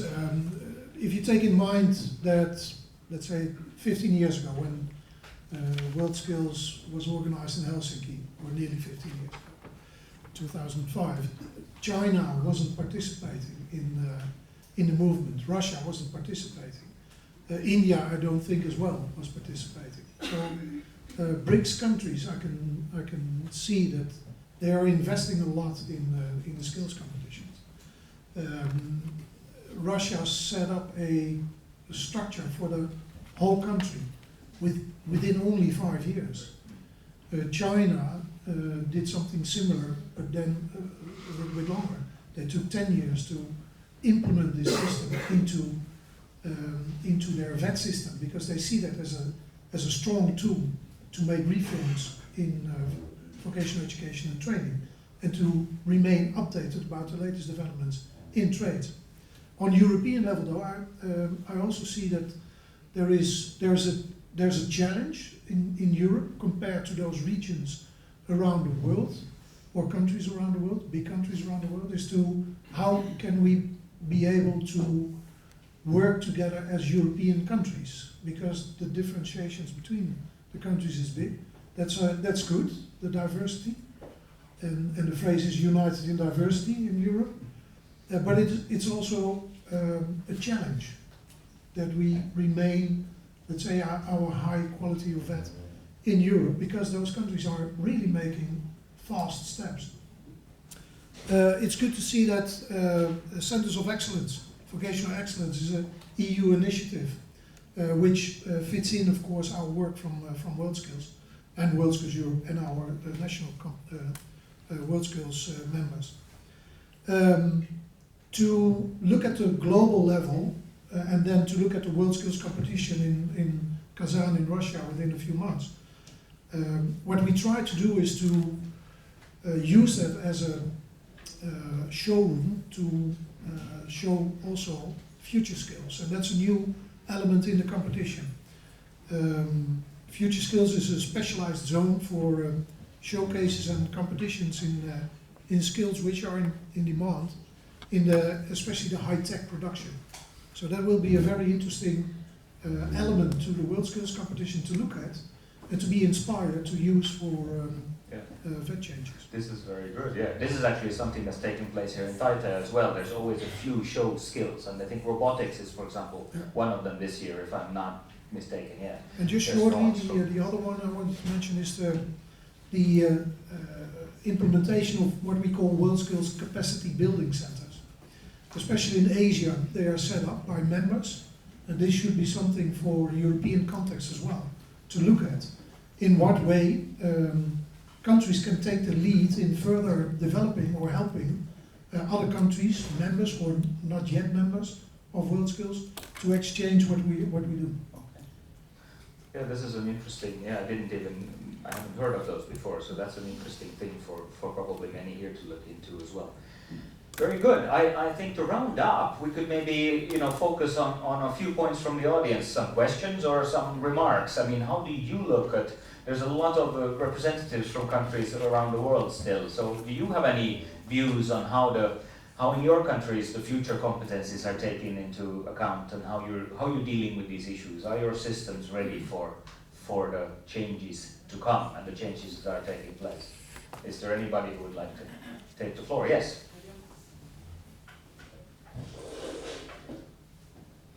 I can talk loud. The presenter, can you all hear me? Yeah, it's a little bit the webcasting, but I think if you have the microphone on, it's enough. It's enough. Okay.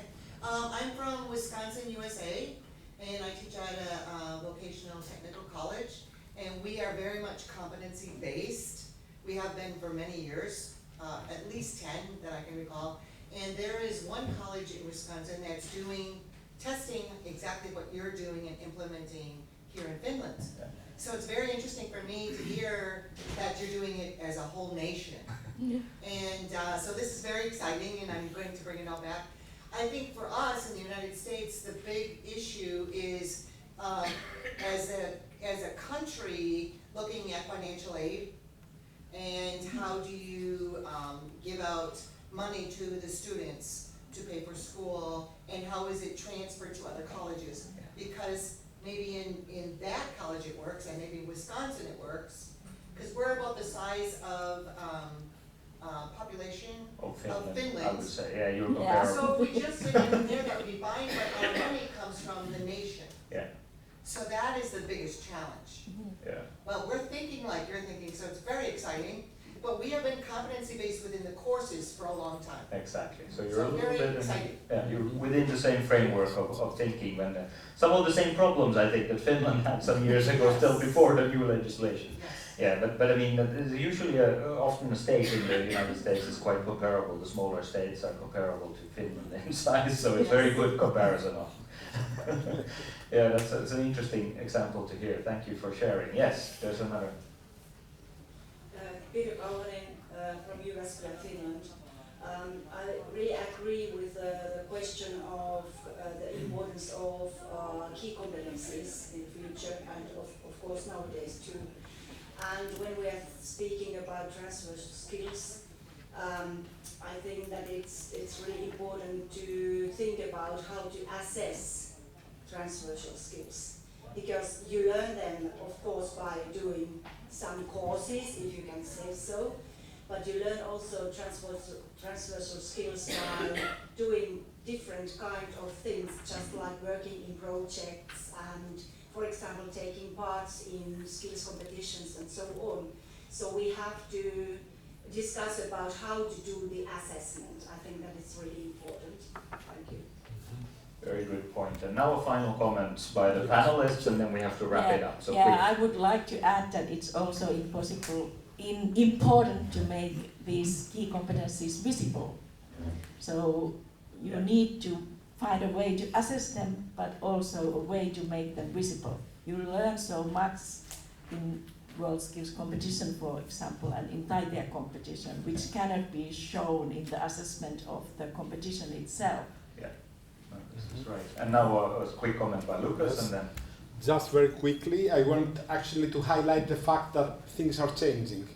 Due to the globalization and the technologies, the cooperation with countries outside the European Union is more intensive. We can observe it.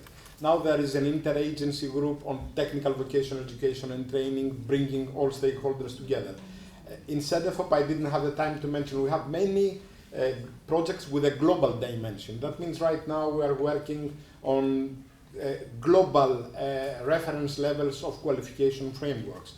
We are also preparing a handbook of writing learning outcomes, expanding the work we had at European level. So we are discussing actually on the common way to describe the content of qualifications in all over the world. Yeah. And this is very important because this is also linked to key competencies in assessing all these competencies and the way ahead. Yeah. So there are plenty of things going on, and there are, and actually the education providers are working more and more globally as well, so the contacts are quite wide, and in fact also the flagship program of the European Union in the education sector, the Erasmus Plus program, will be moving into a global dimension from 2021 onwards. So cooperation with Wisconsin, for example, will be possible within vocational education and training. So with some EU funding, to 2021, forward.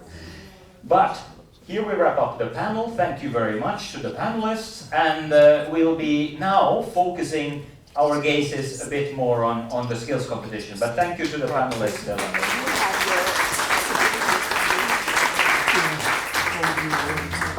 And next I would ask Mrs. Eija Alhojärvi, Executive Director of Skills Finland, to take the podium and give a brief view on the direction of the skills competitions in the future, both probably on the national but also the European level. You can stay, Jos, if you want to as well, because you're forced to speak again. Yeah, I'm sorry.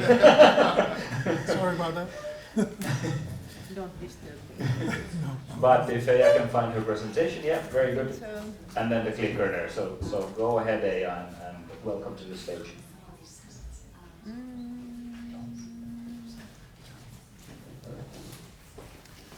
Good morning to everyone. It's so nice to have you all here in Joensuu and in Taitaja, and I really hope that you have enjoyed your stay here so far. During this morning we have heard many good reasons why and how our vocational education and training systems need to react to the changes in the world and in the working life. And we also had some examples how they have already reacted. But it's not only the vocational education and training systems, but also the skills competitions that need to react to the changes around us. And I will now very briefly describe you or tell you how we have done this in Finland.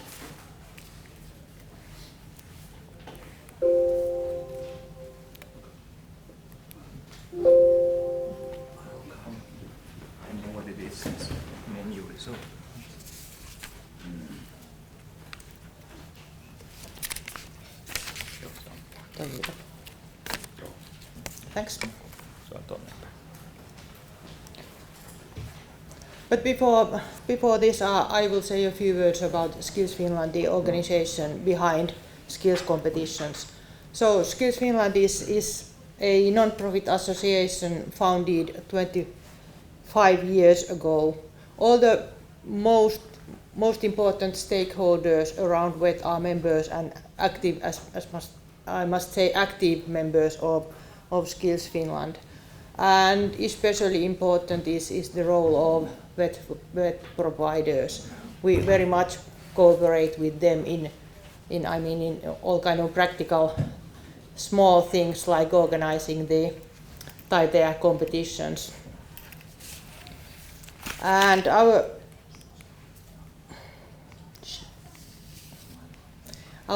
objectives are, first of all, to improve the quality of vocational education and training.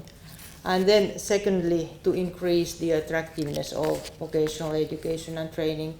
And as you heard earlier, the average level of the attractiveness is quite high in Finland, but we still have problems with certain fields, and that's something we are working with also here in Taitaja. We try to raise those fields that are not that popular among youngsters and show the possibilities of these fields. And then thirdly, our aim is to encourage students to improve their skills. And in order to reach these objectives, we organize skills competitions, national ones, and then we also send teams to international competitions. And our national called Taitaja is held each year, as you have already heard. And actually, in fact, it consists of 3 competitions. We have Taitaja for students in our vocational education and training. Then we have Taitaja 9 for primary school students. And then we also have Taitaja Plus for students with special needs. And all of these you can see when you go around the event, you can see them in the halls. And then we in Finland take part in 3 international competitions: World Skills, Euro Skills, and also International Olympics, which is a championship for people with special needs. So that's what we have been doing for quite many years already. A couple of years ago, we already started a reform of our skills activities, as we call them, and that's because of the changes in the world, in the working life, and also because of the reform of our vocational education and training system. And all we have done and all we are doing, we do together with our stakeholders and members. So we started the work by analyzing the main, most important changes around us. And here you can see the three most important ones. The first one is very evident. It's the changes in working life, in professions. We have today talked very much about them. But then the second one, the environmental issues, it was a kind of surprise, at least for me, because 10 years ago when we made our previous strategic, we didn't even mention that kind of things. So it was something new for us and something new to react also. And then the third one, all issues related to the population, it's also very important. Aging of population, regional movement in Finland, which is quite strong, and also immigration.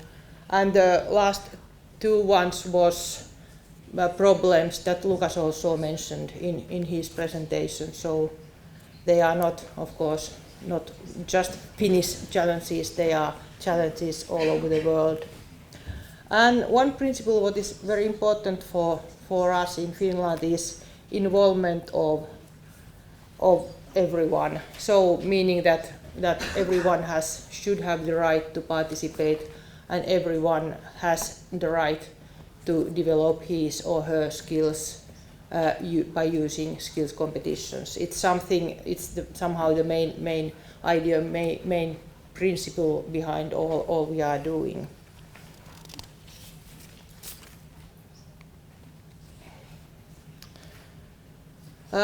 So we started the reform with Taitaja, our national competition, and so far we have defined 6 lines or directions for the development work of this competition.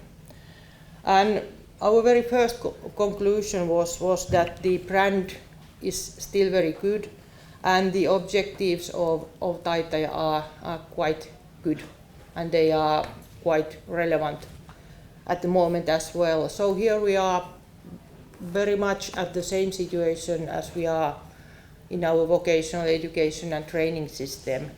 As Hanna said, although the whole system was quite in a good condition, we still started the reform. And here we have the same situation. We think, and we, according our evaluations, our skills competition system is quite in a quite good condition, but still, in order to react to the future needs, we want to renew it. We want to have a kind of reform. We decided, first of all, that Taitaja will also in the future be mainly an event for youngsters. But however, we understand the challenge of lifelong learning and the needs of increasing needs of adult learners. So that's something we have to in the future take into account also here in Taitaja. And then secondly we decided to renew all our skills and test projects. So we already have started the work, and we do it step by step, so that next year in Jyväskylä they have one new skill, and the year after that a couple of more new ones. And that's very, very important, and somehow we try to build the system so that the skills that we don't need to make the reform after 10 years again, so that we could have some kind of process of renewing the skills all the time. But actually I don't know how to do it so far, but we will find it later on. Then we understood the need of enlarging and intensifying our networks. For example, we need new partners in order to solve the environmental issues. We do have quite a large network around us. For example, here in Joensuu there are more than, if I'm right, more than 300 partners around the competition. But still we need new kind of partners in order to solve new kind of problems and in order to meet new kind of challenges around us.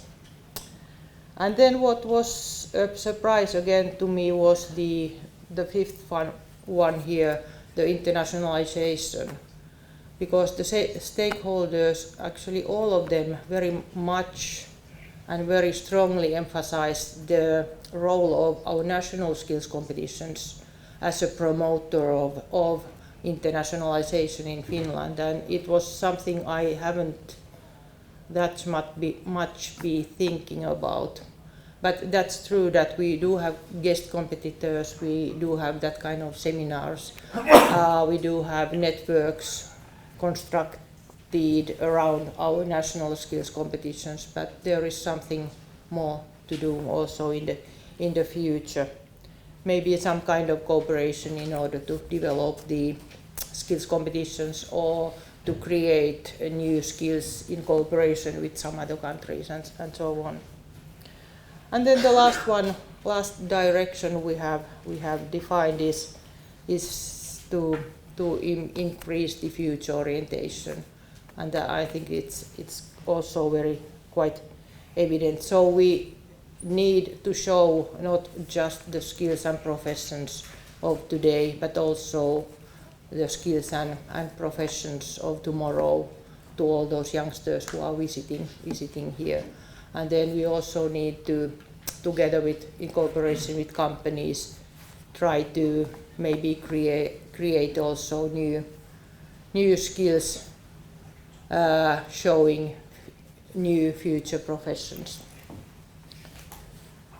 So this is the direction we are going in the future, we have, as I said, we have already started the work, and we very much look for cooperation with some other countries, because as we have heard already many times during this morning, these challenges are common at least in Europe, and actually common for all countries in the world.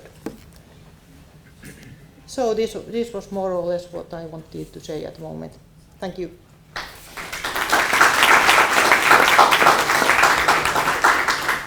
Thank you, Seija, for sharing that with us. And we can say that maybe the Skills Finland was a little bit ahead of its time with the environmental thinking, at least, because the way it has after that taken on a big role for young people and slightly older too in our discussions. It's quite interesting. And now a view into Jos has too many roles. So he's a representative of WorldSkills Netherlands, but also of WorldSkills International. And I guess you were going to share something, a little bit of both now with us. A view from the Netherlands and a view from, and I'll help you with the slides. Yes, because I don't know which one is. Yeah, it's difficult. So, like that. And it should so, this is not me. This is our gold medalist from Abu Dhabi, who became world champion in visual merchandising. And before that, she became European champion at the Euroskills competition. And as a result, she was invited by the king in the Netherlands for a lunch on excellence, those who performed on a high level in that year. And for us, a good opportunity to promote vocational education and training, of course. So I'm still using her as a role model around the world, and now in Finland. Let me see. That's the wrong one. This is the one. So a lot of the things Eija has said or presented also apply to WorldSkills Netherlands. So it's good that my presentation is a bit from a different angle. Our objectives are the same. Our strategy is a little bit different, so I learned a few things from you, so thank you for that. But we are a foundation also governed by education and private sector, established in 2002, mainly funded by the government and supported by partners from education and private sector. We coordinate skills competitions for preparatory and secondary VET. That relates to our system. There is a pre-VET structure which starts at 12-year age, leads to 16-year, and then they can continue on secondary level. We're a member of WorldSkills since '62. We are a member of WorldSkills Europe and one of the founding fathers of WorldSkills Europe, 2007, and we were initiated and organized the first 2 Euroskills competitions. So a little bit on the 14-16-year-old program, which we call Skills Talents. It's pre-vet 14-16-year-old, 130 schools participate in that. In total, 10,000 pupils have entered the program. 10 competitions based on pre-vet curricula. It's a team competition with 3 persons per team.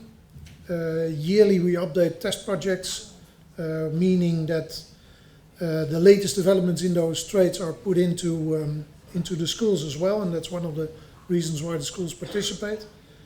And they use that as a practice for the practical exam. Some schools start in September with pre-rounds in the schools leading up to the exam in May. School selections are done by the schools themselves, and the provincial final, the heat, leads to the nationals. And the national final is every year in March with the 10,000 brought down to 300 finalists. So the result is 10 national champions and an overall province winner. And here you can see a sort of an MBA kind of approach. Every province has got their own shield and their own team, and it works very good because it's supported by the secondary vet schools who adopt then a team, and the transition from pre-vet to secondary vet works in very good as well. So these are the skills competitions, the 10 we organize. They relate to the curricula for pre-vet. Or you can read them, I won't have to read them out loud. But it's a broad variety of vet. Skills competitions for secondary level, which we call the Skills Heroes. And this leads to Euroskills and WorldSkills competitions. 4 years ago, there was a reform on skills competitions. Before 2015, it was primarily sector-driven, sector organization-driven. It's now more education-driven, following a program from the Ministry of Education on excellence. There was a 4-year program, and it's now proposed as a part of the VET system.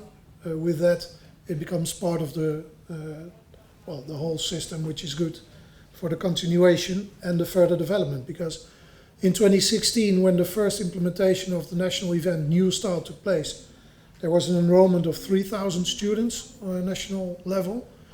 Last year, 20,000, and with the registrations for the coming school year, there's an estimation of something between 25 and 30,000 students on school level. For a small country, that's a big amount of students. And nearly all Dutch vet schools participate. There's around 60 schools and 56 participate. There's 60 different skills competitions, some following the agenda from WorldSkills and Euroskills, but a lot following the demand from the schools themselves, and all based on the national qualification, or linked to the national qualification framework. Mostly individual competitions. One of our aims is to also create team competitions in the Skills Heroes project, and that's the next step. Every year, all the test projects which are made available by us for the schools are updated and made relevant in cooperation with the private sector. And schools' rounds lead to qualifications for national finals, and the national finals is also in March, together at the same time with the pre-vet competitions. In total, 500 finalists, so our national competition consists of 800 finalists, and the possibility afterwards to continue to World or Euroskills. WorldSkills Netherlands is responsible for project management on national level, the organization of the national event, the knowledge transfer between the schools, and we take care of the management of test project development and database management, meaning that there is an automated system which is available for all the schools, where they can download all kind of resources and good practices from other schools. The assessment system is a nationally adjusted system based upon WorldSkills and Euroskills system, and we take care of the sponsor acquisition and sector involvement. And of course, marketing plays an important role. On the national level, the promotion and marketing is also done by us. The schools are responsible for the project management, of course, on school level, and some schools are further in that development than others. Some schools organize their own school competition, school event, with a big number of students involved. It's a really big thing then in a school. They create heroes in their own schools by hanging up posters with the individuals who won the competitions and stuff like that. They organized the qualification heats as well in the schools, and the further implementation of skills competitions in the curricula. Because of the liberalization of the system in the Netherlands, and I think it's all around the world probably nearly the same, meaning that schools can make their own choices in if they want to put that in the curricula or not. And more and more schools are doing that, and that acts as a good practice for us to try and convince other schools as well. They set up partnerships on local level because companies in the region like to be involved as a talent spotting opportunity. So those motivated and enthusiastic young students are of course very interesting for companies in that region, and they also train their own students for national finals, and they take care of the local promotion and marketing. So this is just a glimpse of the system we use. You see here the results from one of the competitions, and this is also used as be able to give feedback to the individual students. What's your result on the different aspects of your test project, and how can you learn from what you achieved, even though you became a medal winner or not. I'm just looking at the time, because I set my clock at 10 minutes. I'm on 8. So then shortly something about Team Netherlands in Euroskills and WorldSkills. It's been there for a long time, even before I was born, which is a long time ago, 1962. And since 1998 we have a Team Netherlands in Euroskills. Each year national skills champions are eligible if there is a continuation possible to Euro and WorldSkills for Team Netherlands, but selection criteria are set and interviews take place, because sometimes the investment an individual has to make, we want to know if they are really motivated to do so. So we do not automatically send a national champion to the international competitions. The practical training is done by the schools and the sector organizations. There is a mental training program to prepare them in 3 to 4 sessions, and they act, like you saw with that picture at the beginning, as ambassadors for VET and for their trade. And there is a strong social media campaign linked to it. Last year we had a television series on national television, public television, 5 episodes about something which is related to what youngsters like to say a lot, fucking great. You all, so I wasn't really happy with that. But in Dutch, this relates to king in your skill. So vak is skill. But let's get further. So this is one of the last slides. From 62 to 2008, there were 41 Team Netherlands. We gained 958 Dutch students participate.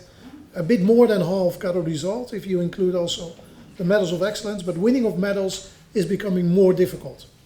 More countries are participating, more effort is put into preparing competitors for the competition. But our message to those participating in the competition is it's a golden experience, and it creates a golden future, because research turned out that 80% of past competitors either start their own business or become a manager in their trade, or even become teachers. So that's a good thing. And this is what it's all about. You saw that at the beginning, and this is also the ending of the presentation. These were the gold medals in WorldSkills 2017, and thank you for your attention.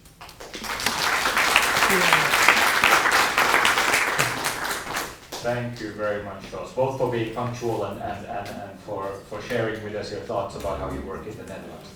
It's very interesting, and there's many things that are very similar, but some interesting also differences that we can learn from each other about. Yeah, so that's quite nice. Now, actually, talking about golden experiences, we have a nearly golden experience to hear real-time stories from WorldSkills 2011, and our Finnish silver medalist in beauty therapy from that year. And her name is Heidi Mantsinen, so welcome to the stage. Thank you for inviting me here. And she will be interviewed by Teija Ripattila from Skills Finland, and they'll put some pictures, I think, to as a background as well. And we have a chance to hear now about both the experience, I'm sure, in 2011, but maybe a little bit also about what has happened since, and where does WorldSkills lead you when you get to the medal levels. So please, Heidi and Teija, go ahead.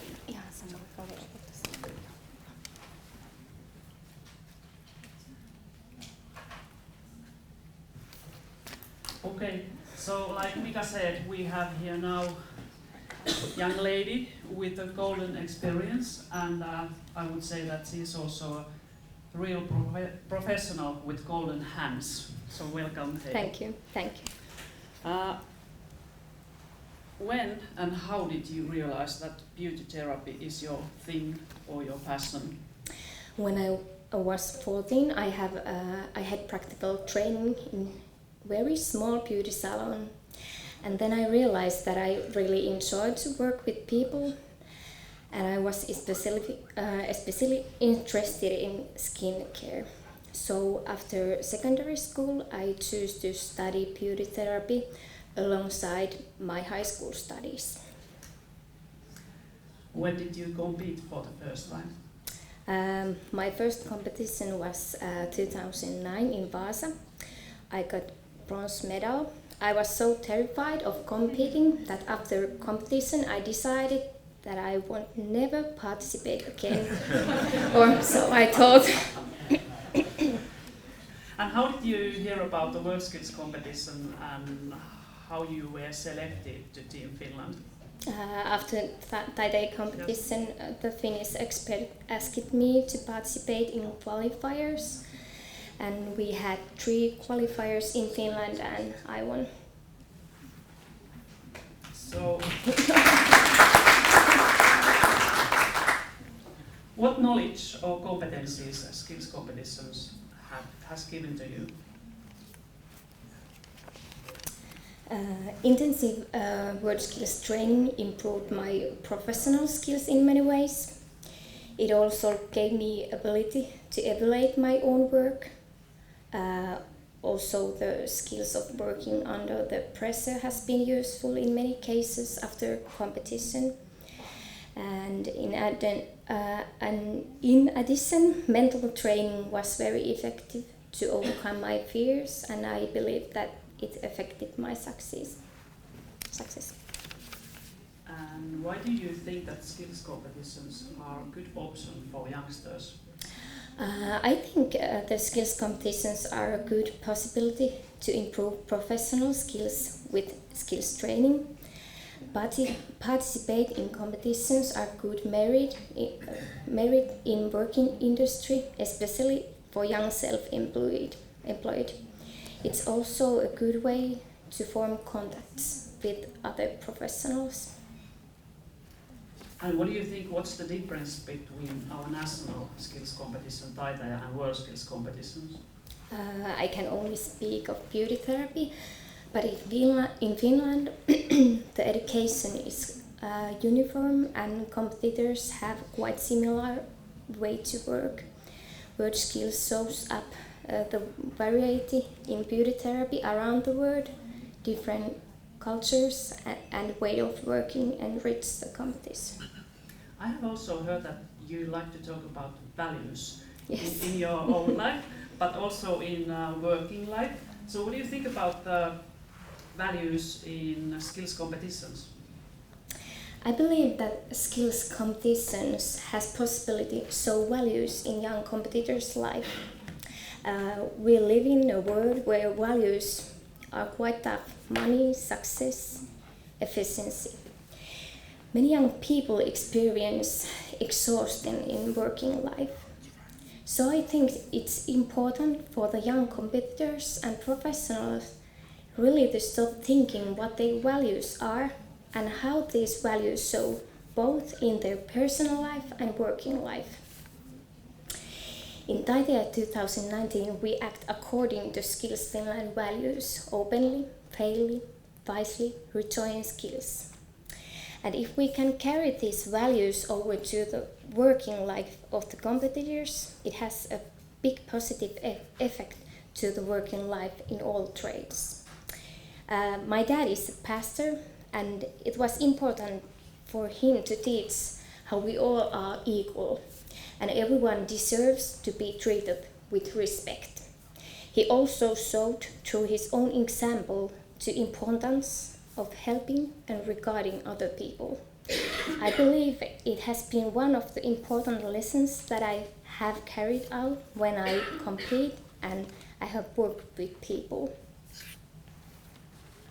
So this week you are working here as a chief expert. How did it happen and why? I was asked to be chief expert and I decided to take up the challenge. Of course, I hope that through my own competition experience, I will be able to develop a beauty therapy competition. So, I have a last question for you. What are your future plans? Well, I have worked as beauty therapist for 10 years now, and 7 of the years as an entrepreneur. In my career, I have had many successful experiences, but I also had to make big changes of direction. A few years ago, I became allergic to different chemicals, and options were to either to stop working or change my beauty salon concept. I decided to start working with natural cosmetic, so I founded Pisarakaunetta Eco.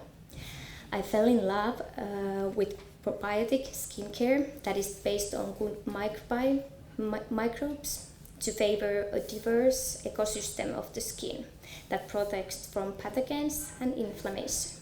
So, also human microbiome and functional nutrition has became my new passion. So my aim is to study nutrition so that I can offer more complete service to my client. And last word, I can say thankfully that skills competition had a major effect in my growth story of how a shy young girl who was interested in beauty industry became a woman with the mission of skincare and healthy skin. Thank you.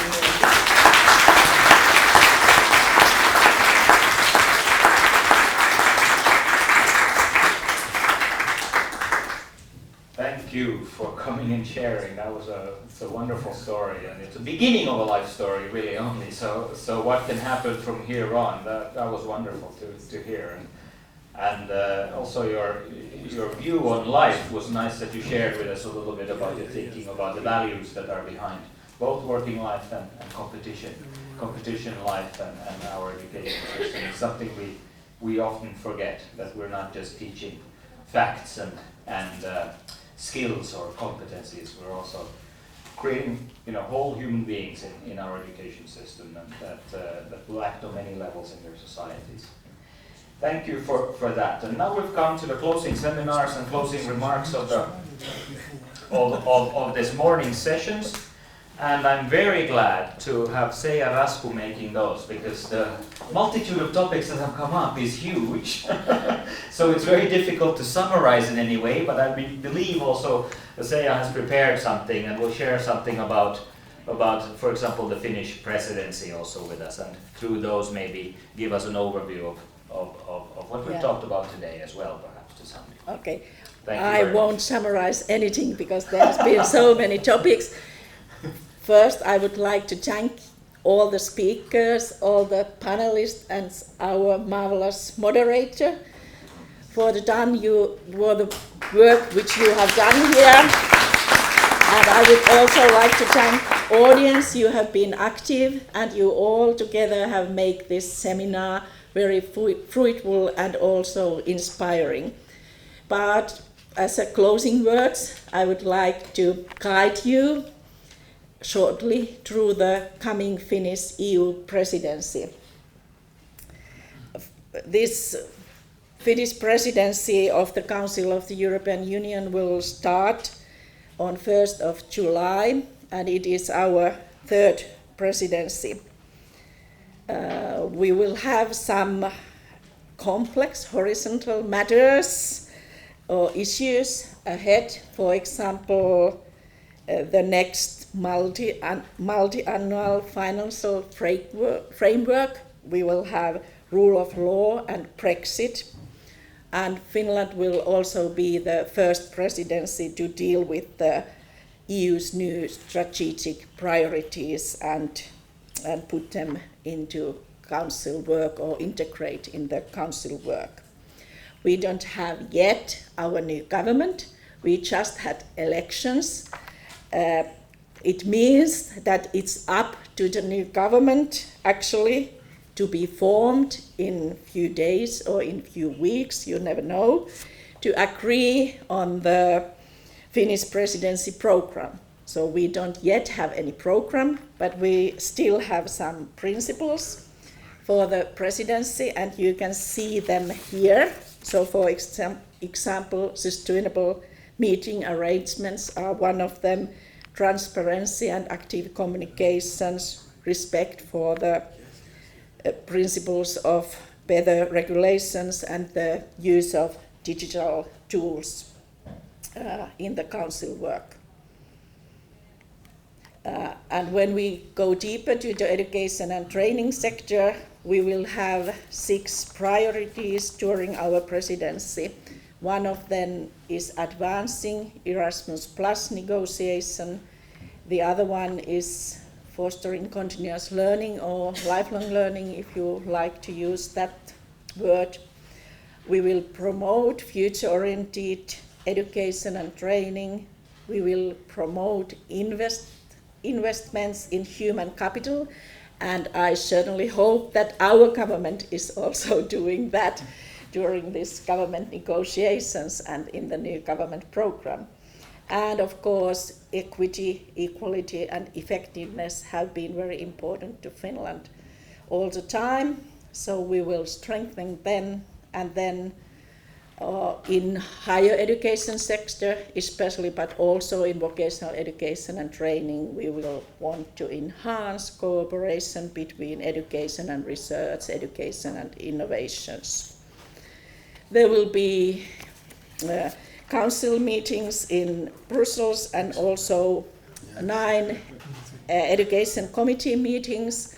There will be joint council meeting with the Ministers of Education and the Ministers of Finance in the beginning of November, and that meeting will continue with the council meeting of Ministers of Education. And as I mentioned, in addition to council meetings, there will be 9 education committee meetings.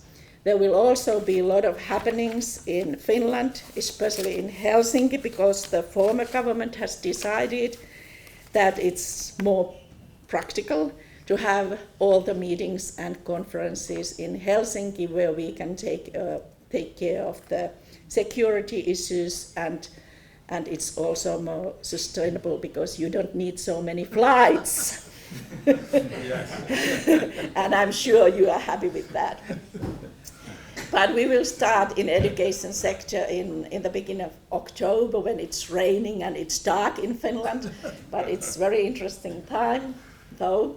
So we will start with the joint conference with higher education and research, and then we will continue that conference with the meeting of directors general in higher education sector. Then we will have high-level group on education and training, also in October. That will be in Espoo, not in Helsinki. So Espoo is about 15 kilometers from Helsinki, so quite near and easy to reach. And the most important for us in the VET sector is DG VET meeting, so Director General of Vocational Education and Training meeting in Helsinki, which starts the European Vocational Skills Week, which will be held in Helsinki this year. And then we have Bologna follow-up group meeting in November, and PISA conference and Directors General Schools meeting in December. There will be a lot of happenings during the Skills Week in Helsinki. We'll start 14th of October with national opening ceremony and DG VET meeting. There will be, I think, about 30 different meetings or conferences or seminars or sessions in Helsinki. Most important are this main conference called VET for All, Skills for Life, and this international conference VET in and for the world, which are in the middle of the week. And of course, we all are interested to highlight the VET excellence and celebrate VET Excellence Awards. That will be on Thursday evening, and there will be gala and gala dinner in Finlandia Hall in Helsinki, so I'm sure that will be nice occasion. There will be some novelties during the Skills Week in Helsinki. I'm not going through them, but one of them is this international dimension and cooperation, which will be stronger this year. And we have heard the reason. We have the same challenges all over the globe, so it's good to cooperate. And then we will involve parents, youth, and international organizations to the week. And we will have VET Expo, where you can see what the digitalization and artificial intelligence means in practice in Finnish VET. But we need your help, so help us to make this Skills Week a big event and make us to raise awareness and attractiveness of VET in Europe. So here's a lot of things you can do, but the most important is that you spread out the word about the week. And I hope that I see many of you there in Helsinki, in Finlandia Hall, which is the main venue of the week and the happenings. And this Finlandia Hall is well, not made, but planned by a famous Finnish architect, designed, I should say, by a famous Finnish architect, Alvar Aalto, and it's very, very nice place for this kind of happenings. So welcome to Helsinki and to Finlandia Hall and to the Vocational Skills Week next October. See you there. And have a fruitful competitions here. Enjoy the spirit which we have here in Joensuu, and also let's meet each other, let's make contacts. I'm sure it helps us all to make VET better. Thank you for your attention. Thank you, Seija. There's some exciting events coming up in the European presidency time in the fall in Finland. I also want to thank the wonderful speakers and the wonderful panelists, everybody who has contributed to the seminar. A big thank you from me as well. And I did promise you all a small gift if you come back. And I'm sure you many been missing it.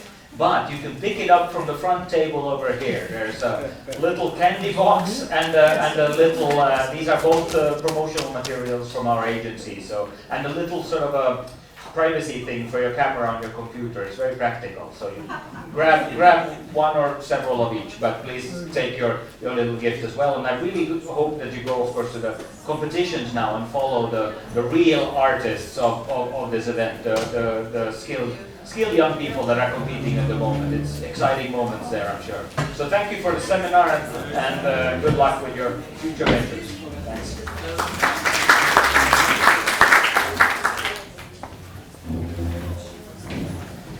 Tosi.